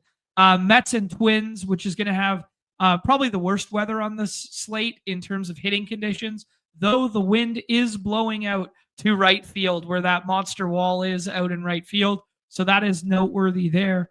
Tigers and Brewers, Astros and Cards, Cubs, who are coming off a massive weekend at Dodger Stadium, get Dylan Cease this evening. And then the Rockies, who are looking every bit awful, Rockies and scuffling, have to go to Dodger Stadium. And Anthony Senzatella, who I'm sure you guys all know and have heard ad nauseum over the weekend, has given up like the most hits in 3 starts, like whatever. And he's dodging all the earned runs that he could. He finally got shelled last time out, but he has been one of the worst pitchers in baseball, and he should be getting knocked around worse than he has been thus far. Okay, let's see what's going on in the chat here, guys. Yeah, right. Okay, so if a starting pitcher from last night was a potential gonna be pitching today, so this is the Ryan Pepio one. Shane Baz was scratched yesterday, and his start was moved back to today. So Ryan Pepio, if people were drafting Pepio and now Baz is in there, he will receive the out tag. He will be swapped for you. Yes, just make sure you set your swap rankings there. Yeah, love the contest options. Me too. It's awesome. It is great. Michael's saying, as a Rockies fans, you saying this hurts. It's true, but it still hurts. Yeah, man. It's been a bad start to the year thus far for them. Although I will say some nice things about the Rockies. At least they called up Zach Veen. They shouldn't have done it at the expense of Jordan Beck. They should just have Jordan Beck scuffling in the minors. You have no reason to play Nick Martini right now. Let him go be a veteran platoon bat for a contending team. Let him go. Let him. Nobody's going to trade for him. Let him go through waivers. There's a contending team that will happily add Nick Martini to their bench. Give every day at bats to the young guys, but the Rockies have never fucking done that, and it's so short-sighted. Yeah. TK's driving out of New York so we could draft some baseball. Fuck yeah, love it. That is the commitment to the games that we love to see. I know the people are doing their best to get Underdog back in New York, but I love to see that commitment. I will share with you guys the ballpark pal there. The only potential concerns out here, as I say that. I didn't have it ready. Classic John. Hold on one second. The only potential concerns here, this Washington Pittsburgh game, but it is not on the slate, so you don't have to worry about that one here. The one that I told you already, this Mets situation is just, it looks like good pitching weather, but it is blowing out just because it's cold. So, yeah, there's some vague potential chances of rain and stuff, but the big one we don't have to worry about because it's not on the slate for us. So that's good. Cruz hit a homer day. Always hits one for Skeens. I like that narrative. Neza like that narrative, but Cruz has been banged up recently there. Share with you guys the park factors here. I've only done 2 of these so far. I think I did 2 this morning, maybe two or 3 here. Dodgers are chalk, for good reason. I will be playing a little bit more Boston than the field. I do like Shane Baz. I do respect the strikeout stuff, but I do think Tampa Bay has to play up for home run power at some point here. I think Joe Ryan was the most mispriced player on this slate in general. When I started drafting this morning, Joe Ryan's ADP was like SP 18 or something. I know the Mets are a nice lineup. He has moved up to SP 8. Good. Some of you guys have brains. Love to see that. Love to see that the community is sharp enough to be steaming him up there. I wonder if that is the Cardi effect, if Cardi was ranking him high or not. I haven't looked at any projection source stuff today. It was just the one that stood out to me. I love never stacking Minnesota this time of year with the weather, and I love attacking pitching when Minnesota has a good one on the mound, and the Mets have a good one on the mound today too in Clay Holmes. So I'm attacking that game for a pitching standpoint, very similar to what we talked about last week. Even though they were playing KC a couple times there, that I was utilizing them primarily for pitching. I think Dodgers are chalk for good reason. Braves are chalk, which is kind of scary because they've been scuffling in a decent way in recent memory here, but you kind of get it today, just in general there. Blue Jays running out Eston Lucas, who had a really nice first start to the season here. You guys could see 8 Ks, no earned runs at Boston there, which is traditionally a tougher place to pitch for right-handed guy dealing with that wall and stuff like that. But yeah, I'll be kind of soft fading Braves today just because of the price points. Not denying the fact that it looks like a decent spot for Braves hitting and that they probably will project quite decently today because we just have such a small sample with each. But you have to pick your spots, man. You have to pick your spots, and I think I will be getting to like in this area of like Atlanta. I'd rather get to the San Diego bats a little bit. I'd rather get to Jordan today down here a little bit than the Atlanta bats. And then we're going to be finding some contrarian scroll the F down stacks on a day like today. But I do, when I look at this slate from like a macro, it does set up more for a slate for me, like it being 8 games, like you could get away with 3-1-1s. You can get away with 3-2s. You can get away with 4-1s. Some 5-man onslaughts are fine. But like for me, this slate, just with the implied run totals, with the strength of the slate being pitching, with not any massive outliers in terms of team totals and or ballpark conditions, it does feel like a slate to me that I'm going to have way more 2-2-1s, 3-1-1s, 2-1-1-1s than I normally would have because I am a respecter of the pitching on the slate. I do think Scooball is my favorite of the bunch today, much like ADP is indicating here. I think Joe Ryan, as I alluded to earlier, is my favorite scroll. I'm fine with Frommer. I am fine with I'll actually have Dustin May a little bit down, lower than this. Dustin May, very good stuff.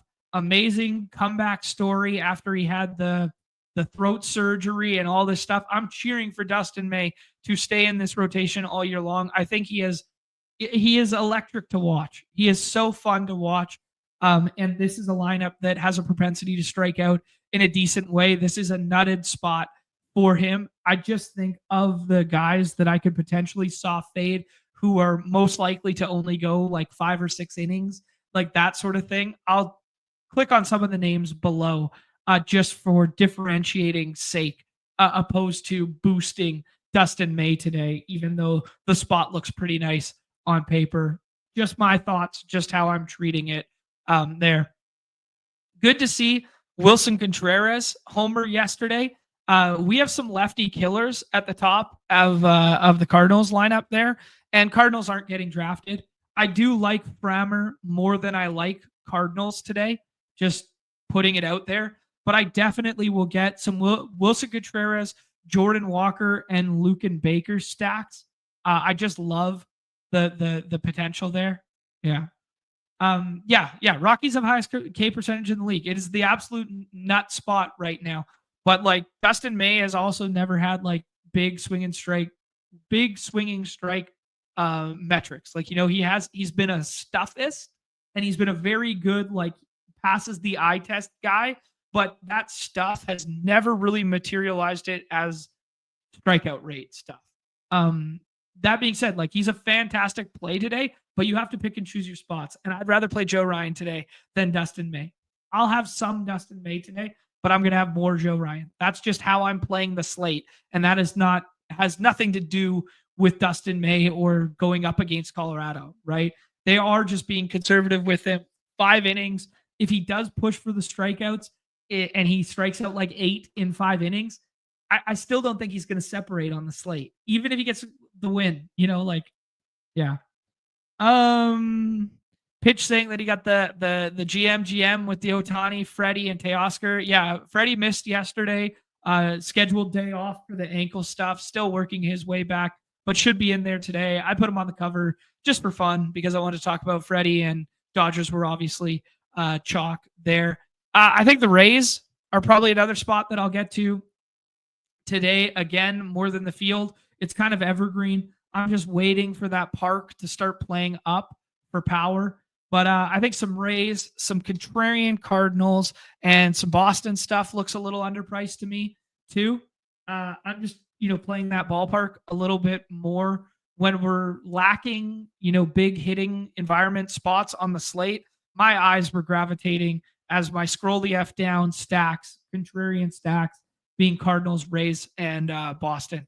It is really hard to find good spots on this slate, right?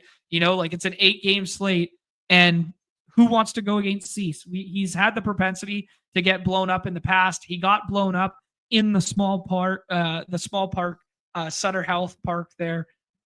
He is a guy that can get wild at times and get blown up. He does have like that profile that is similar to Blake Snell, where it's like these guys are either going to come out here and strike out 12 in 6 innings and give up no earned runs, or they're going to get shelled for 4 or 5 in the first 4 or 5 innings. So Cubs are fine today, but they're priced up more than those other bats that I just listed off there. So I'm playing contrarian stacks with either top end pitching, which for me is Skubal and Frammer, and then kind of like a tier break. And then if I'm not playing premium pitching today, I'm scrolling a little bit, which is becoming less of a scroll now. Before this morning, Holmes and Ryan were a little bit further down, and those were my scroll options. So just kind of balancing. Classic baseball slate, right? Where it's like you're either going to have to take medium hitting against good pitching, or you're going to have to take good hitting against good pitching because we're just dealing. And that's why I think like I'm not seeing any like monster stacks that could break the slate that aren't chalk right now. So that's why I'm playing the slate that way. Less to do with the actual plays themselves. Less to do with the actual plays themselves, more to do with the dynamics of the slate. TK saying he loves Blue Jays stuff today. I respect it. We finally got Anthony Santander to homer, so that was good. Good to see there. Cody saying, heard wind blows in at night in Tampa. Yeah, there's mixed reviews on what that Tampa ballpark has been doing just in general. It has been playing much better in the daytime when it's like 80 degrees and the wind blowing out. So it's going to play better later in the season there. But the wind is blowing out this evening, according to both Ballpark Pal and to Roth. So, I don't know, like the maybe wind blowing in forever. I don't know if that's a thing. Wind changes direction. So, I don't know. Yeah, Tampa's weird, man. Yeah, you just said it. Tampa's weird. Exactly. Um, are you taking Judge over Dodgers not named Otani? Yes. Yes, I am. Yes, I am. That's just kind of evergreen for me. Yeah. I'm down to get some contrarian Dodgers stacks going in my life. That's for damn sure. Like, people try and gravitate so heavily to the GM creators, right? And like the heavy top end of Dodgers that I'm perfectly fine to just go, okay, I'll take Judge against Lugo and then I'll just tack on whoever. Yeah, some picks to click, guys, in terms of home runs today. Left-handed Rays, it's kind of becoming evergreen with me, but left-handed Rays stand out in a decent way. We could do some pick'em stuff potentially in a second here, because I do kind of like bats in this Giants and Phillies game, like just in general. Interesting to see Freddie has jumped Mookie. I know he has the handed disadvantage, but I would prefer Mookie just in a vacuum. So I'm going to go ahead and take Mookie. And then I'll probably take Freeman if he comes back, or I'll take Tatis if he comes back. Neither come back. And we are going to build out some contrarian stackage is what we're going to do. So we're probably going to scroll past this grouping in general. And this is going to probably be a Joe Ryan team. And I'm going to go ahead and just add Teo to this. We'll do like Teo and Betts and then add a contrarian Dodger. And then we'll do a 2-man contrarian stack to go alongside it. So this is setting up to be a 3-2 right now mentally. Left-handed Cubs as a good power spot from Socrates in here. Don't care about Cease. Yeah, that's fine. I respect it. I don't mind if you want to attack good pitching, you attack guys who have extreme volatility in their profiles. Guys who are prone to the home run ball, guys who are prone to walks, guys who throw hard, hit hard, right? And Dylan Cease fits that mold in a big way, where he's a talk out of both sides of your mouth guy. So is Dustin May. Dustin May is a talk out of both sides of your mouth guy, where it's like we're enamored with the stuff. We think he's, a very talented pitcher, but for whatever reason, on certain nights, he just gets shelled, right? And that the same thing with Dylan Cease the other night. Some of it was the ballpark. Some of it was he couldn't find it.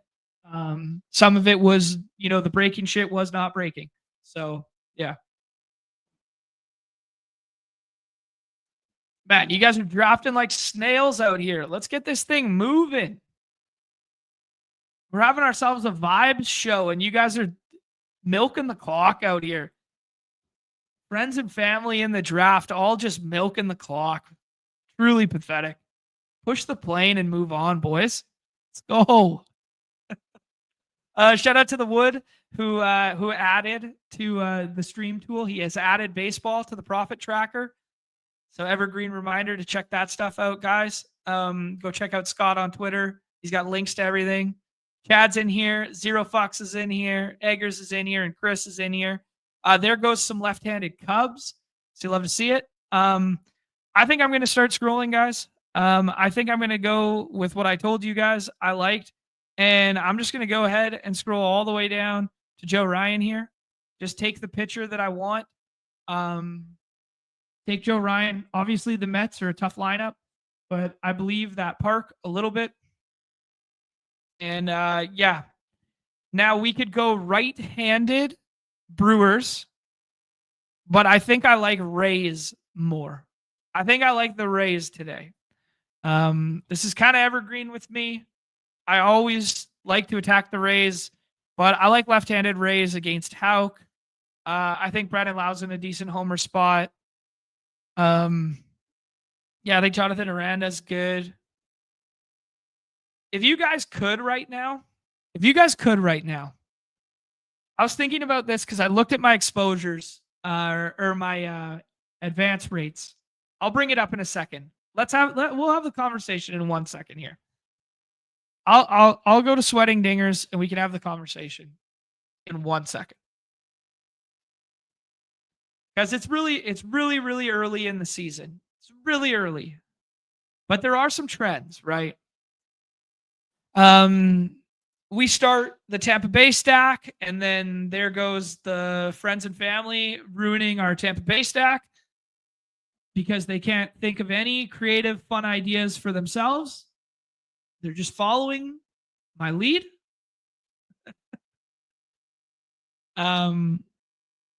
We will see here. We might have to get creative yet again. Who do you guys like as another Dodger today? Just in general. I think Conforto is my favorite. That's like non-big three. I guess big four if you want to include Teo. Conforto? Yeah, I like it. Belly's out. Belly's out of the Yankees lineup. Yankees lineup just came out. All right. So Chad fucks up our Rays stack here. I think Aranda is my favorite of that bunch. Okay, I think we should add Conforto then. Man, his ADP is 29, so this isn't even like as contrarian as I intended it to be. I think this is going to become a 3-1-1.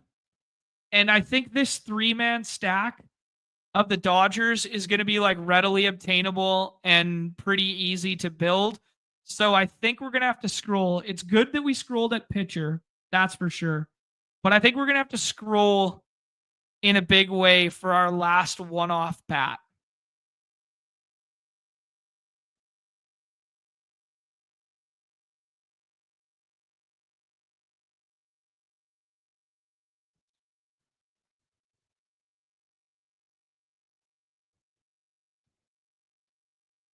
Wilson's got 2 L's. We're getting Luke and Baker. I said I wanted to attack. Frammer is a very good pitcher. He's a quality start monster. He is so good at getting ground balls. So effing good. Arguably the best in the league. He's top 5 for sure. I just wanted a one-off home run that was going to shock the world and be kind of fun. So we go ahead and add Luke and Baker there. Hammered a double the other day. Davis was at that game. That was a fun one. We could have added Misner. That would have been a good Tampa Bay add to this one for scroll. Let's do another baseball draft. And see what we can do here.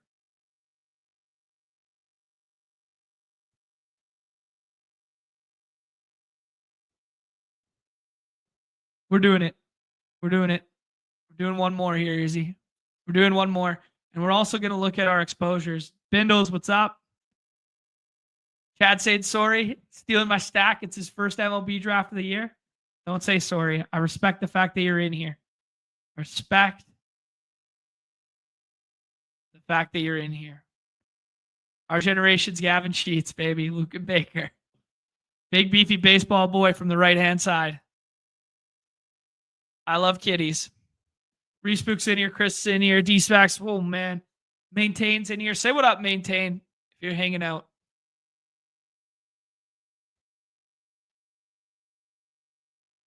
Cookie Carrasco on the hill for the Yankees. Yankees could play up. I mean, the chalk spots today are Yankees, Dodgers, Atlanta, and a little bit of KC, I think are like the chalk spots, right? And probably rightfully so.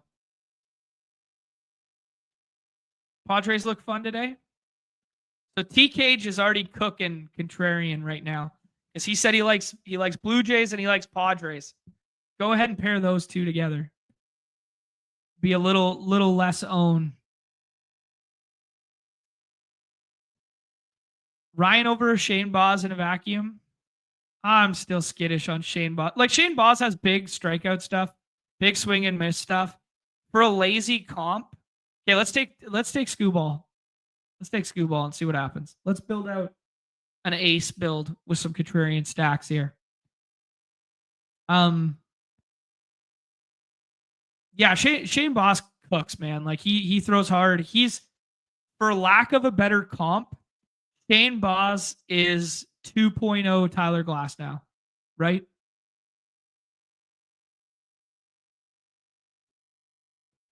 He's 2.0 Tyler Glass now. If he stays healthy this year, he's going to have been a great pick in the dinger because he was buried. You know, he was late. Okay, so some of the Dodgers stuff goes off there. Nothing too crazy. I think we take Tatis. Maybe use him as a one-off. Maybe use him in a stack. But let's take Tatis with Scooball. Probably not as contrarian as the ADPs indicate. Should we play the hits and try and get the stack we were going with last time? Or should we cook up something crazy? We could, in theory, do both. We could certainly do both. How many lineups do we have thus far? We got the Rays. We got the Red Sox.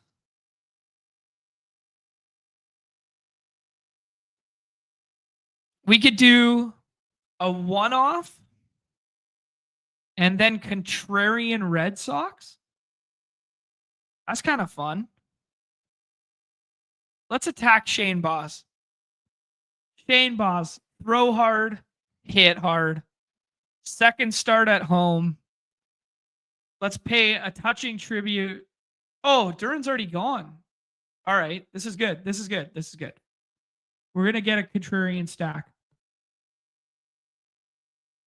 Because almost everybody who starts this stack is going to do it with Duran. Let's do it with Willer Abreu.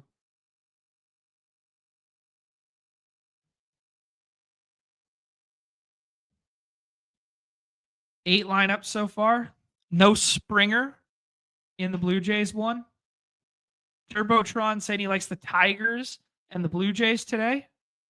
This is what's awesome about baseball, is everybody can just choose your own adventure every single day. It's fucking great. And I'm not going to tell any of you that you're wrong. If you see something you like, if it's BVP, if it's Cardi, if it's a projection, if it's you building your own stuff, if it's Ballpark Pal, whatever. Oh my God. Willer Abreu goes. Why? Why? Oh, bid equity. Okay, so Devers is now a one-off, which isn't great. Let's play the Tampa Bay hits. Let's see if we can get two Tampa Bay on this team, or if Tampa Bay is going to get sniped on the other side of the board. You can go Breggy. Yeah. Trevor's heating up. Trevor Story. Yeah, Trevor Story had there was a good nug from our guy Jay Hay on Twitter there. And he said Trevor Story, I think it was his first home run, 3 RBI, 2 hits, or something like that. It was his first version of that game, that style game, since 2022. I probably butchered the stat, but yeah, I think it was something like that. Let's see if I can find it real quick. See what our guy Jay Hay was cooking up. Oh, we're back on the clock. Okay. So Bregman goes. So we get sniped on the stack. We can pivot to San Diego, but San Diego doesn't have good outfield options. Neither do the Rays. Let's do Aranda. If I could pick the 2 picks to click, the 2 home run players on the Rays today, I think I would go with the 2 lefties. I'm a Tanner Houck respecter, but there's a tipping point. There's a tipping point. Okay, one off Santander. Homered yesterday. You guys are telling me you like Toronto today. And most of Santander is going to be paired with other stuff. I hate that I'm cognitively on the idea of attacking Frammer today. But then also I like Frammer today. I hate that I hate this notion right now. Pete Crow Armstrong homered twice yesterday. We could go with the he's hot narrative. Left-handed stick. Cease gives one up. I think Santander is probably the safer of the clicks. Santander rounding into form. Not bad. Get your Mr. Good Boys in the chat. Mr. Good Boy just rolling through. Mr. Good Boy rolling through. I'm going to make some Boston stacks. I'm going to make some Rays stacks. I like your guys' left-handed Cubs idea. I like Toronto as 2-mans or one-offs. San Diego's okay. I don't love attacking that ballpark. I don't love attacking that ballpark. Jameson Taillon, though, professional ass pitcher of like the Trevor Williams varieties, you know? Get your Mr. Good Boys out there. Here we go. You want to play cards, bats as one-offs, but not as stacks? I get it. I get it. I don't mind doing like a 2 or a 3-man with the right-handed bats. Trevor Story feels good. Not bad. Not bad. All right, guys, we got 300 of us hanging out. If you're on the X side, do us a favor. Come on over to the YouTube side. Click the little follow. Click the notification bell. That fun stuff. All right, let's fuck around for a second with some other stuff. We're going to do... I put all the sports on the cover, but I've been talking to Pete. I think tomorrow, guys, we're going to go back to the football roots. And I think we're going to do the big boy drafts. I think we're going to do the what are we calling it? The biggest board. I think we might be searching for a guest. Might be searching for a guest tomorrow. And then maybe we'll do some biggest boards. And we'll do this 250 if we can fill it. If we can't fill the 250, I think we'll do the 100. I want to do some of these smaller field contests, knowing that I'm not going to get all the volume that I want to get down in the big board. So I want to do the 250, and I want to do at least 2 of the 250s tomorrow. That's the dream. So if you guys want to, there you go. Blake's making space in his schedule. He's going to do the 250 with us. That's my guy, Blake. Brett Boy with some alpha that the Marine layer's been knocking down balls lately in San Diego. Yeah. That's some buddies that were there for Masters weekend. Pretty cool. Pretty cool vibe. They went to the game there. We could do a quick puck one. 1K back up top. Okay. Been live for almost, what is this? Two and a bit hours now. We'll do one last puck draft right after we do the Sweat and Dingers. I just put the Sweat and Dingers in the chat there. For any of you guys who have been doing the Dinger drafts and you have a profile that you want to sweat, this is a beautiful place to do so. Shout out to Tristan for doing this. We'll see what Rotor Run's doing here in the Sweat and Dingers streets. We're taking an absolute bath. 10% advance rate right now. You hate to see it. Let's take a look at those exposures. Lou Bob finally homered yesterday. Seager a little soft start. This Josh Lowe stuff's aging like milk. So's Michael Tolia. So's Morel. So this got me thinking, right? If you could trade some of your exposures right now, like I would trade all my Nolan Jones exposure for Willer Abreu right now. And Nolan Jones was like way ahead in terms of ADP. I think I would trade my Christopher Morel for Jonathan Aranda without even thinking right now. Or I would trade more of my Morel for more of the Brandon Lau, who I thought I had more of. Did I miss him? Only 12%. I would trade all my Christopher Morel for like half of the Brandon Lau. Sam saying he'd be embarrassed to have a good advance rate this season. Okay, that makes me feel better. That makes me feel better. Yeah, AMAC, shout out to you, buddy. Our team is making it through in the Albatross. We still have a 50K sweat together. Good Canadian kids. Yeah, I think it was 13 or 14 out of the 22 are getting through before the wild card stuff. And then we look to have some high scoring third place ones that could get through as well. Roll the tape back. I started the show with it, probably about the 15-minute mark. I'll put a timestamp in there after I'm done. Yeah, Christian Yelich, had a bad start and then now was heating up after he went to Coors. So that's good. Vlad, the same thing. Vlad didn't start well. Strider's coming back this week. Sounds like Wednesday. So we got 15% Strider. That could help. Royce Lewis still hasn't played a game. That one stings. Cronenworth's hurt as well. Woodruff hasn't pitched yet. All right. It's okay. We're looking up from here. But I'd like to know what you guys think. Yeah, Lou Bob just straight up not trying anymore. He has the highest swinging. How do I phrase it? He has the highest percentage of swings on first pitches. He is just going up there and he's fucking hacking. And they've moved him all around the order. He was leading off on the weekend. He was down at 5 at one point. Then he was hitting 2, 3, 4, and then he's back to 1. He's trying to get traded. I heard some rumors over the weekend though. Dodgers. Could you imagine?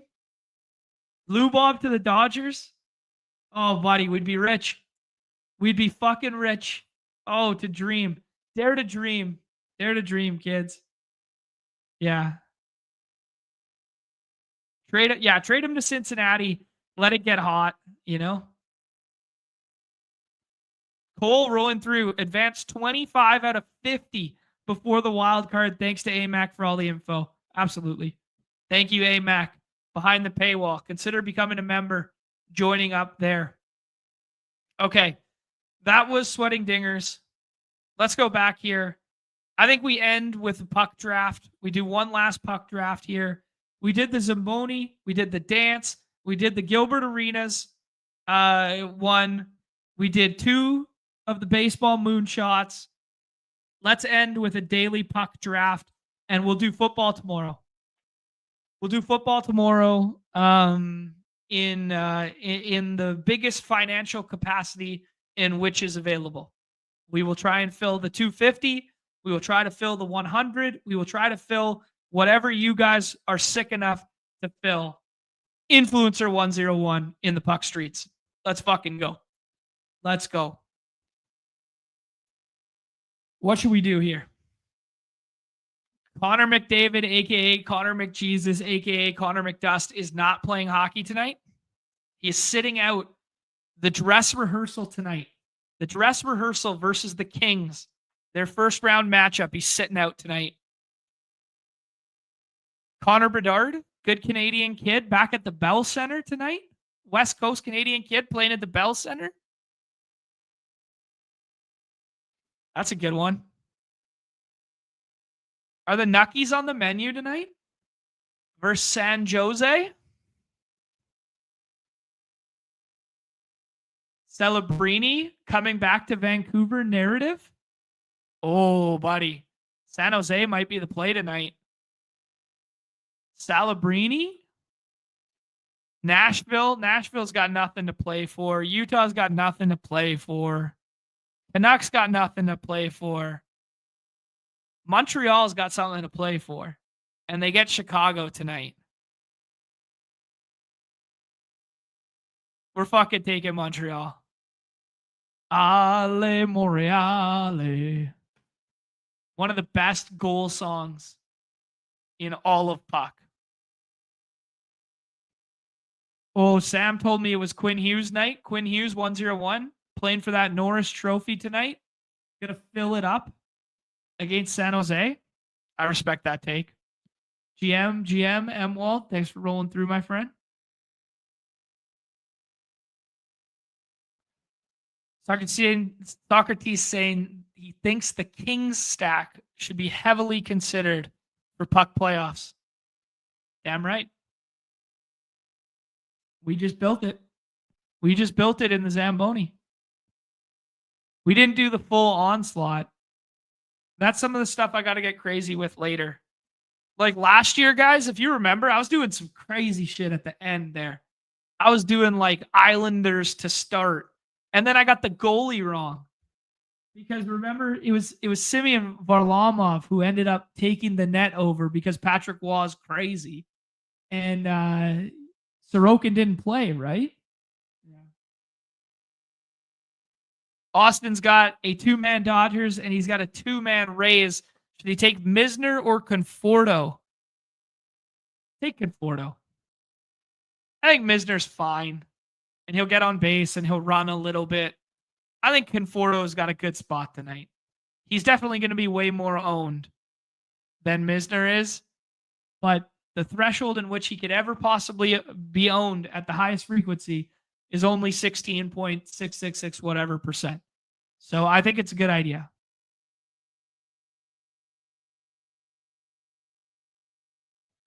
Yeah. Blake saying it. Whenever you could bench your stud for a journeyman backup in the playoffs, that's what you got to do. I have no idea what the thought process was there. Damn, Macklin goes there. I like the Macklin Celebrini coming back to Vancouver narrative.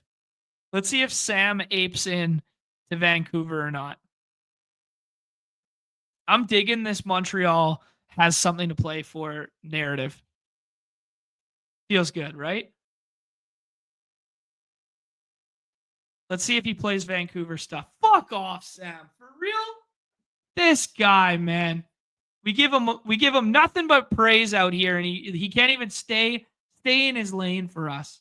All right, we're getting contrarian with it. Here we go. We'll take the other winger there. Maybe he did us a favor. He did us a favor. All right, Sam, he did us a favor. We got the play we actually wanted. Let's take Darcy. Let's take some Kings tonight. Are the Kings resting anybody tonight? Let's scroll all the way down. Kuzmenko and Quentin Byfield. What do you guys think about that tonight? I'm getting crazy out here. Sam took it off the rails here. Demidov's playing tonight? Okay.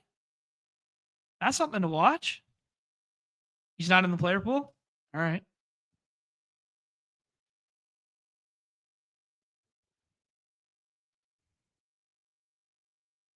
What line's he playing on? NHL debut tonight. What line's he going to play with? That's interesting.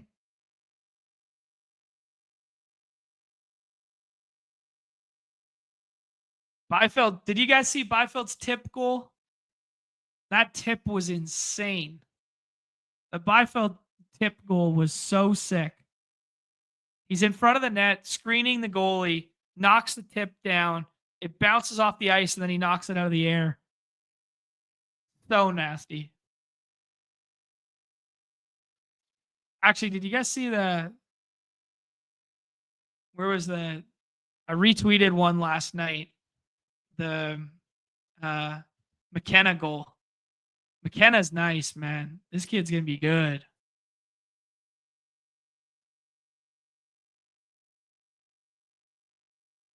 See if we can get that one up.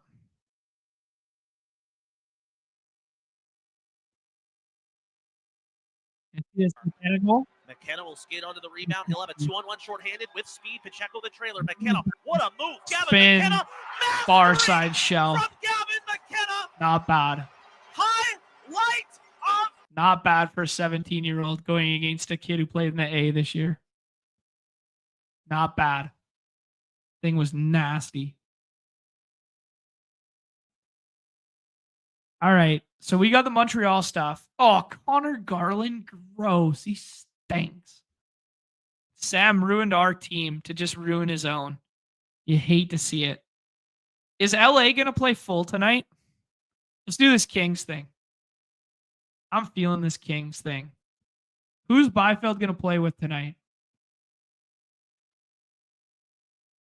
Who's Byfield playing with tonight? You guys tell me in the chat. Byfield's going to be what? Line 2 with Fiala, maybe? Fiala's too chalky for me. His ADP is too high. We could take Lane Houston on this team. Fiala's too chalky. Who else can we take? Lafreniere? Let's do it. Let's take Lafreniere.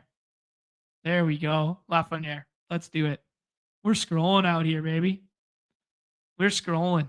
No ADP. 34, 30. Kemper in net.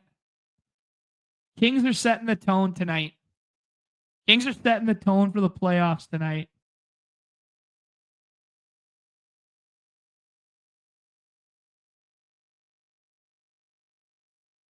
Laferriere? So Lafreniere is the other guy? Like Alex Lafreniere, like who went like there's two of them. So there's Lafreniere. Oh my god, now I'm butchering them both. Laferriere. Interesting. Grew up playing hockey with them. That's sick. That's sick. Yeah, because there's two. There is two. I'm not tripping, right?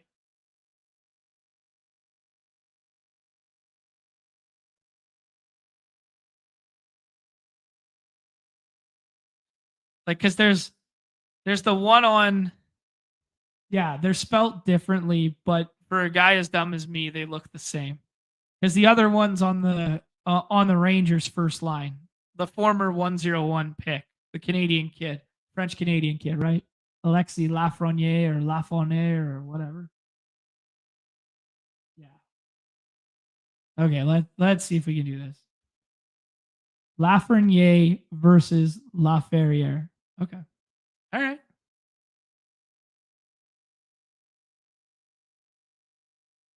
Here we go. Best ball guy rolling through. Hopefully his recovery is going nice. Just did his single entry draft versus Nez. Who'd Nez take? Who did Nez take? We got to know who Nez is. What's Nez cooking up in the streets there? Who'd you take? Who'd Nez take? Okay, so is Drew coming back tonight? Because this could be cheeky, guys. You see this little Q tag here? No ADP. I think Doughty's coming back tonight. This is the scroll the F down. I think Lane Hutson's fun. I think that viral clip from the beginning of the season looked really cool. I think we got to scroll all the way down. Drew Doughty returns tonight. PP1. Let's go. There we go. We're cooking. You know what, Sam? I'm sorry, man. Thank you. Thank you for taking Cole Caulfield so that we could fucking cook, buddy. We could absolutely bake out here on stream. And it wouldn't have been possible without you. Thank you, Sam Wilson. Thank you for playing the chalk, my friend. Man, the Canucks are so bunk. Like Pew Suter, they're just going to let him walk because he's going to get like $6 million next year. They're just going to let Besser walk. They're not going to pay him. Man, they effed up so hard. They effed up so hard.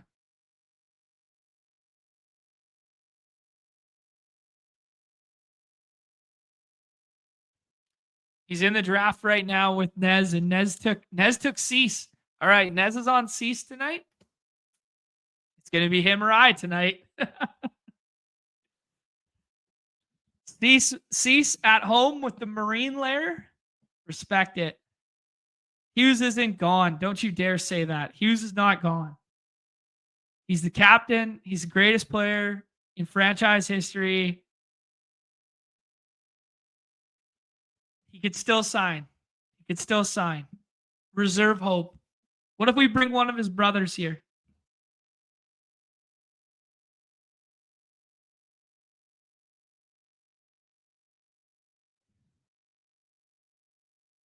If he went to New Jersey, that'd be pretty sick. All three brothers playing together. That'd be sick. Got an Ohtani plus Teoscar and a Lindor Alonso on it. I mean, that's cooking. I respect that. Everyone's clicking Frammer every draft. Clicking Frammer. Scroll to Joe Ryan once or twice. Scroll to Joe Ryan once or twice. That's all I'll say. That's all I'll say. Oh, man. All right, guys. I think we're going to tie a bow on it there. These, if you guys were around, I'm just scrolling back through the Twitter thing. And good to see my live poker rant in the middle of the night there. Got one like when I went on this old school. This is the old threads of John long before he started streaming. Good, clean fun. I was just scrolling back through with the hockey clip. Oh, good, clean fun. All right, guys, that was fun. That was a lot of fun for me. Appreciate you guys hanging out. Appreciate you. Hopefully we unearthed some alpha there. I think we unearthed some good alpha for the Zamboni. We did a big Zamboni. I think we unearthed some good alpha for the dance stuff there. The bracket is set for the dance. Bracket is still got some moving pieces for the NHL, but it is almost done. Best of luck in the puck drop tonight. Best of luck in all those varieties of MLB contests there. A price point for everybody. That's awesome. I'm going to make sure I get my $40 entry in and my $100 entry in right now. 300 of us still hanging out. Hop on over to the YouTube side. Consider becoming a member. Less than 1 cup of coffee a week will make it worthwhile. Off and on the clock tomorrow. It's going to be probably 15 or 30 minutes later than usual. I think it's going to be a 2:15 or a 2:30 start just to accommodate. Pete is doing the Swolecast, and it's going a little bit later tomorrow. So, yeah. Yes, please and thank you. Smash the like button from Brett Boy there. Yeah, and let's keep filling these contests. Best of luck to your Albatross wild card advancements. Best of luck in the baseball streets and the hockey streets this evening. And we'll be back tomorrow to do a little football. Maybe a members only tomorrow as well. I gotta iron out some scheduling things, but maybe a members only for the baseball stuff.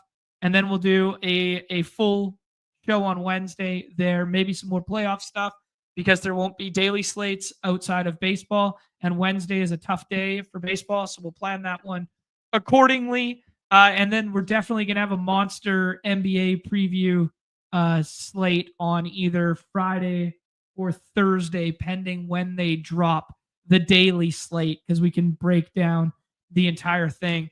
Actually, if you guys have hung out this long, I will give you the alpha real quick. Sorry, I always do this. Blue ball you guys before you're leaving and stuff. Let me see. Unabated is just letting us know prior to the playoffs here. If you guys can see that, zoom in on your screens or whatever. The injuries that they're watching right now leading into game one. So Jaylen Brown has the knee thing that he's been dealing with and received an injection on it. Lonzo Ball with the wrist. Josh Giddey with the forearm that he played through, then didn't play through. to end the season there. Derek Lively with an ankle, Brendan Williams with the oblique. We don't care as much about those ones, but for the daily slate, we might. Beef Stew missed the final game with a knee. Jimmy Butler got his thigh banged up in that pseudo playoff game versus the Clippers yesterday. Jabari Smith Jr. has a groin, which will affect the Rockets' wing rotation for the dance there. Ben Shepherd with the toe, not a huge impact, but he did play some meaningful minutes in the postseason last year. But Nemhard obviously does more of the lead second unit handling and whatever, you guys know. Batum with the groin, Pelly Larson with the ankle. Dame Lillard is the big one we'll be watching. And then this one, Jalen with a Y, not J-Dub. So just things to think about when you guys are drafting the dance and as we push into drafting the daily slates for Saturday when the playoffs start. All right, guys, everybody's favorite time of the show. The end. Peace. Appreciate you guys.